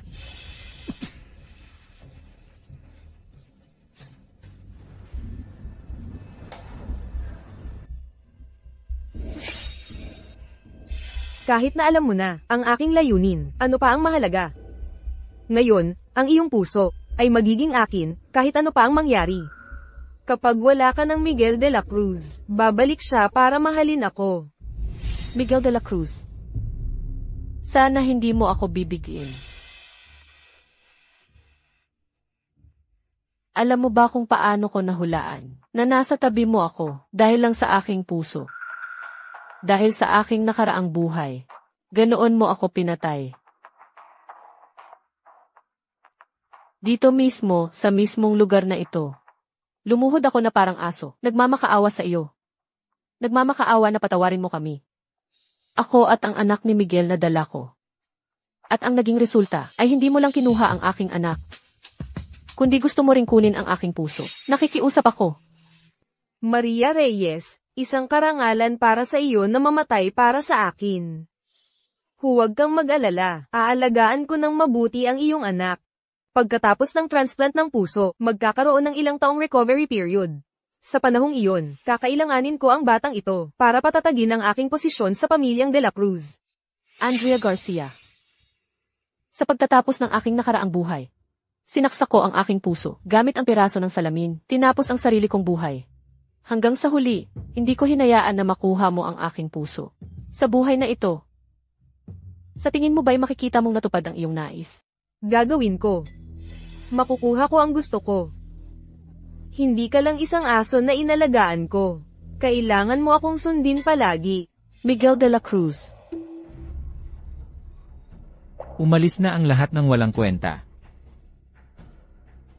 Huwag kang tumakbo, bumalik ka. Kailangan mo pa ring iligtas ang aming binibini. Ikaw, taksil na lalaki, papatayin kita. Huwag kang lumapit pa o papatayin ko siya. Andrea, ano ba ang gusto mo? Dati ay palagi mo akong tinatawag ng may pagmamahal. Hindi mo ba gusto si Maria? Hindi mo ba ako gustong traidorin? Kung gayon, kailangan mong magbayad ng presyo. Ako ang nagtaksil sa'yo. Ako ang nanakit sa'yo. Ako ang dapat mong kamuhian, wala siyang kinalaman dito. Ginoong de la Cruz, ayos lang ako. Miguel de la Cruz. Hindi mo pa rin ba napagtatanto kung sino ang tunay na nagmamahal sa iyo? Para sa iyo, handa akong tiisin. Si Ginang Elena de la Cruz, ang matandang mangkukulam na iyon, sa kanyang walang tigil na pang-iinis. At para sa iyo, handa akong isugal ang buhay ko, para bigyan ka ng anak. Tungkol naman sa kanya, hindi siya higit pa sa isang sisidlan para sa aking puso na inalagaan ko. Pero kung lahat ay planado, bakit nangyari ito?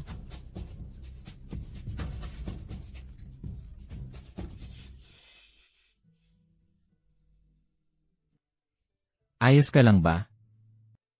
Akala ko, si Ginoong de la Cruz, kahit makita ang mensahe, ay hindi darating.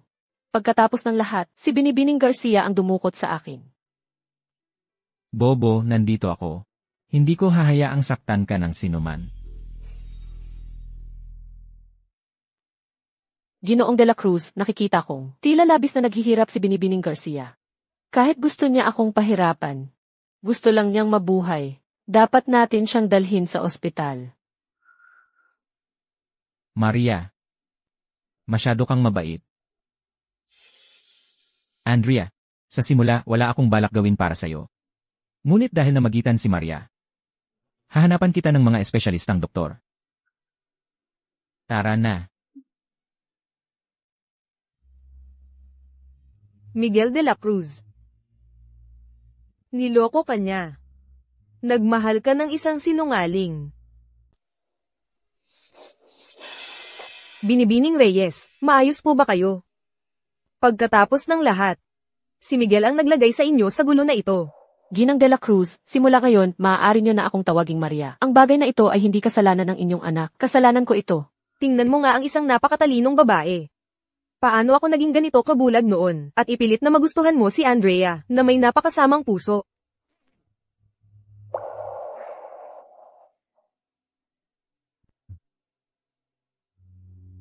Nanay, ano ang plano mong gawin tungkol kay Daniel? Siya. Pagkatapos ng maraming taon ng pagpapalaki sa kanya, mayroon akong pagmamahal para sa kanya. Kaya, bukas, papadalhan ko siya sa ibang bansa, at hindi na siya babalik pa. CJ. Kung gayon, dadalhin ko siya para magpahinga. Magpahinga ka ng mabuti.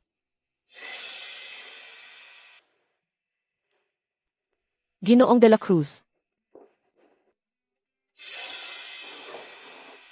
Tinatawag mo pa rin ba akong Ginoong de la Cruz? Miguel.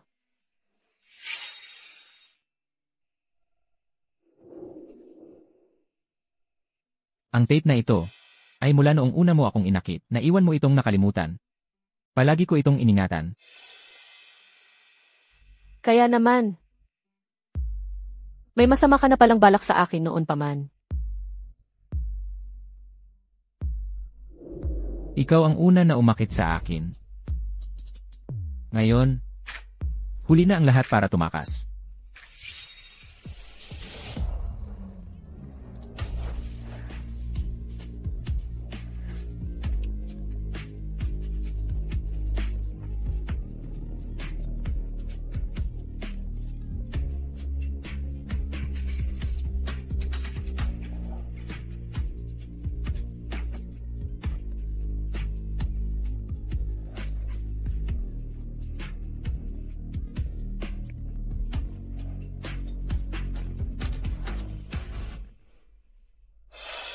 Tumakas? Miguel de la Cruz. Ang palaging humahawak ng mga lubid. Sa larong ito ay ako. Ako ang umakit sa iyo hakbang-hakbang. Para mahulog ka sa aking patibong.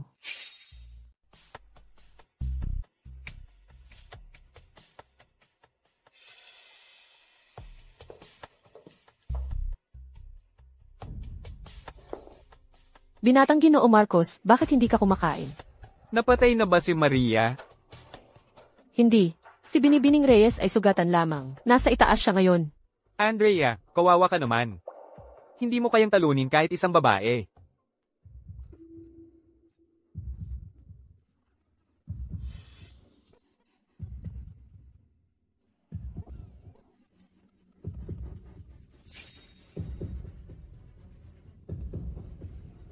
Halika.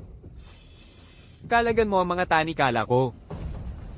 Hindi ko po kaya, ipinagbawal ito sa akin ni Binatang Mateo.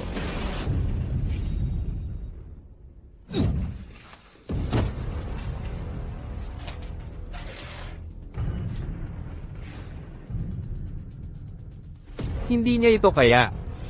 Kaya gagawin ko ito sa sarili ko.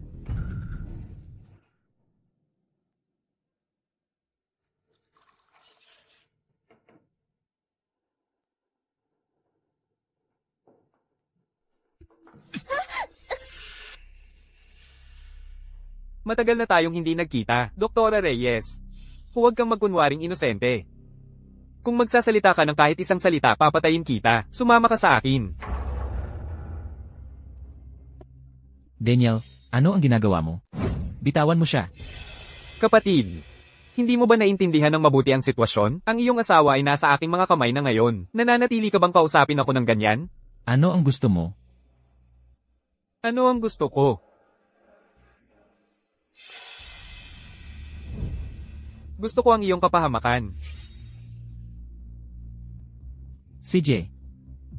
Ipapalit ko ang sarili ko para sa kanya. Ipapalit siya, kapatid. Ikaw ay ang panganay ng pamilyang De La Cruz, napakayabang. At ngayon, dahil sa isang doktora, sisirain mo ang iyong sarili? Huwag. Tumahimik ka. Daniel, mas mabuti pang tuparin mo ang iyong salita. Teka, mukhang talagang mahal mo ang babaeng ito. Bigla, nagbago ang isip ko. Ngayon, lumuhad ka. Gumapang ka sa akin. Inaabangan kong makita ang mayabang na panganay ng pamilyang De La Cruz. Ang imahe ng Pangulo ng Grupo De La Cruz, nagumagapang na parang aso. Sabik na ako, kapatid. Daniel, tumahimik ka. Huwag mo siyang pansinin. Huwag kang luluhod.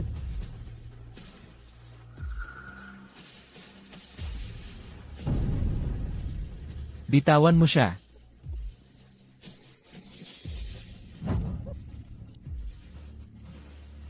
Kawawa ka naman, mamamatay ka ngayon. Bitawan mo ako. Dalhin niyo siya. Isumpa ka nawa. Tapos na. Sa wakas, tapos na. Maria, Doktor, kumusta siya? Ang binibining Reyes ay mahina, at ang matinding emosyonal na pagbabago ay nagdulot sa kanya ng pansamantalang pagkahilo. Kailan siya magigising? Magigising siya agad. Salamat po.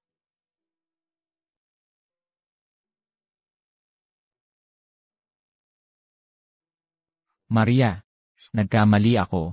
Hindi kita nabantayan ng maayos, kaya naman nagamit ka ni Andrea.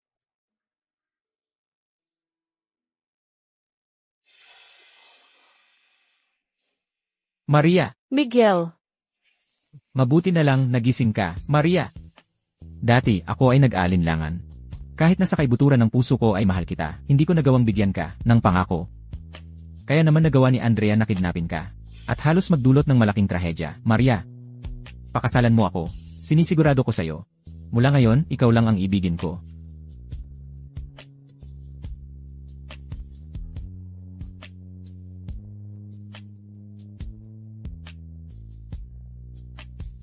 ako. Bigyan mo ako ng oras para pag-isipan ito. Sige po. Hihintayin ko hanggang sa mapag-isipan mo.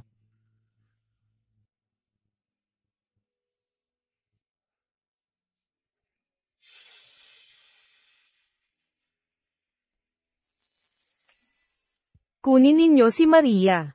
Ang puso niya ay dapat akin. Dapat akin.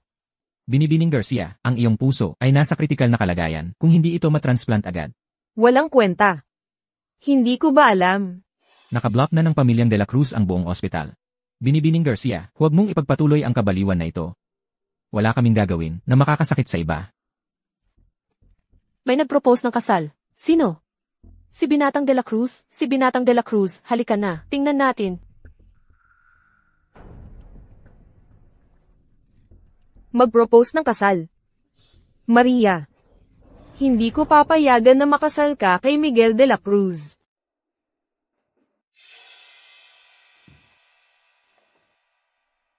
Maria. Lahat kinuha mo sa akin. Ngayon na ang oras para bawiin ko yan.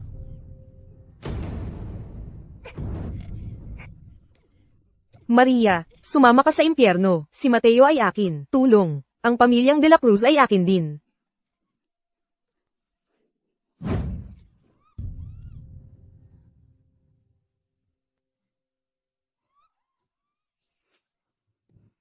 Maria, kawawa ka naman. Sasakalin kita.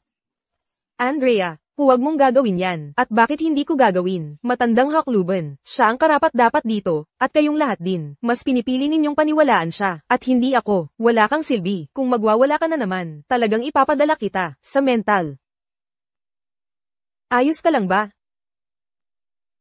Bakit ka nagkakaganyan? Maria, hindi ka pa ba? Nagpapakita ng tunay mong mukha. Ang tunay kong mukha, Andrea. Paano mo nalaman na hindi ito ang tunay kong mukha? Paulit-ulit mong sinasabi na gusto mo si Mateo. Pero ikaw, talaga bang gusto mo si Mateo bilang tao o si Mateo na ang presidente ng Grupo de la Cruz? Hindi. Kawawa ka naman. Anong karapatan mong husgahan ako? Akala mo ba inakit ka niya dahil ano? Ginawa niya yan para makaganti sa akin. Sa nakaraang buhay ko, ako ang Sam-Ira sa kanya. Sa buhay na ito, inagaw ka niya mula sa akin, para lang makaganti sa akin. Kaya pala hindi niya tinanggap ang proposal ko. Nalaman ko na hindi niya ako mahal. Andrea. Tama ka. Nandito lang ako para sa paghihiganti. Sa nakaraang buhay ko, kinuha mo ang anak ko. Gusto mo rin ang puso ko. Sa huli, sinaksak ko ang puso ko, gamit ang mga toothpick, at namatay ako nang hindi ka nagtagumpay. Sa buhay na ito, pinlano ko ang bawat hakbang. Para magbayad ka para dito. Ngayon, natalo ka na. Mga baliw kayong lahat. Ginang Elena, kahit mamatay ako, hindi kita mapapatawad. At ikaw, matandang hakluban, sana mawalan ka ng lahi, mga masasamang tao. Mga masasamang tao kayong lahat, pakibitawan ako. Miguel de la Cruz. Hindi ko tatanggapin ang iyong alok na kasal, at hindi ako magpapakasal sa iyo. Ang pagdurusa na dinanas ko sa nakaraang buhay ko, ay hindi direkta ring sanhi mo.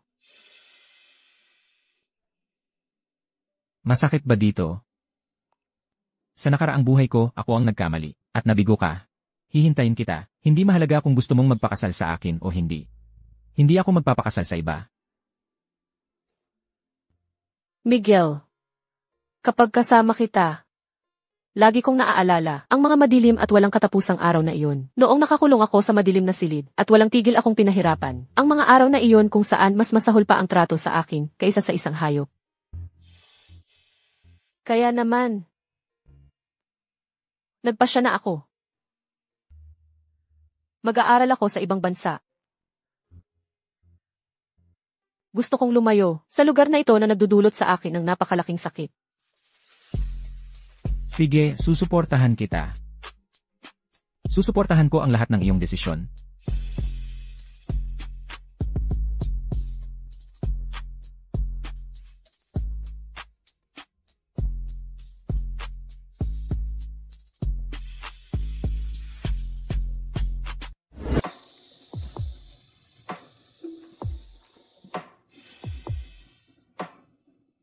Maria. Saan ka pupunta?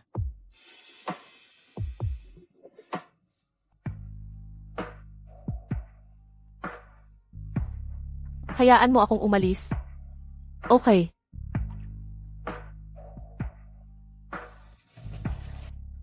Maria. Hihintayin kita palagi.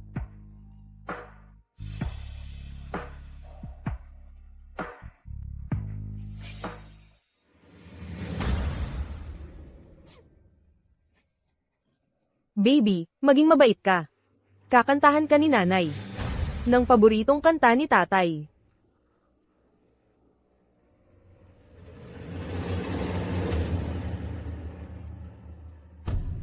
Huwag kang lalapit, huwag mong kunin ang anak ko. Ang anak ko. Isang peking anak. Ang anak ko. Nawala na ang lahat. Kung wala ang anak, hindi na ako mamahalin muli ni Miguel. Wala akong makukuha mula sa pamilyang De La Cruz.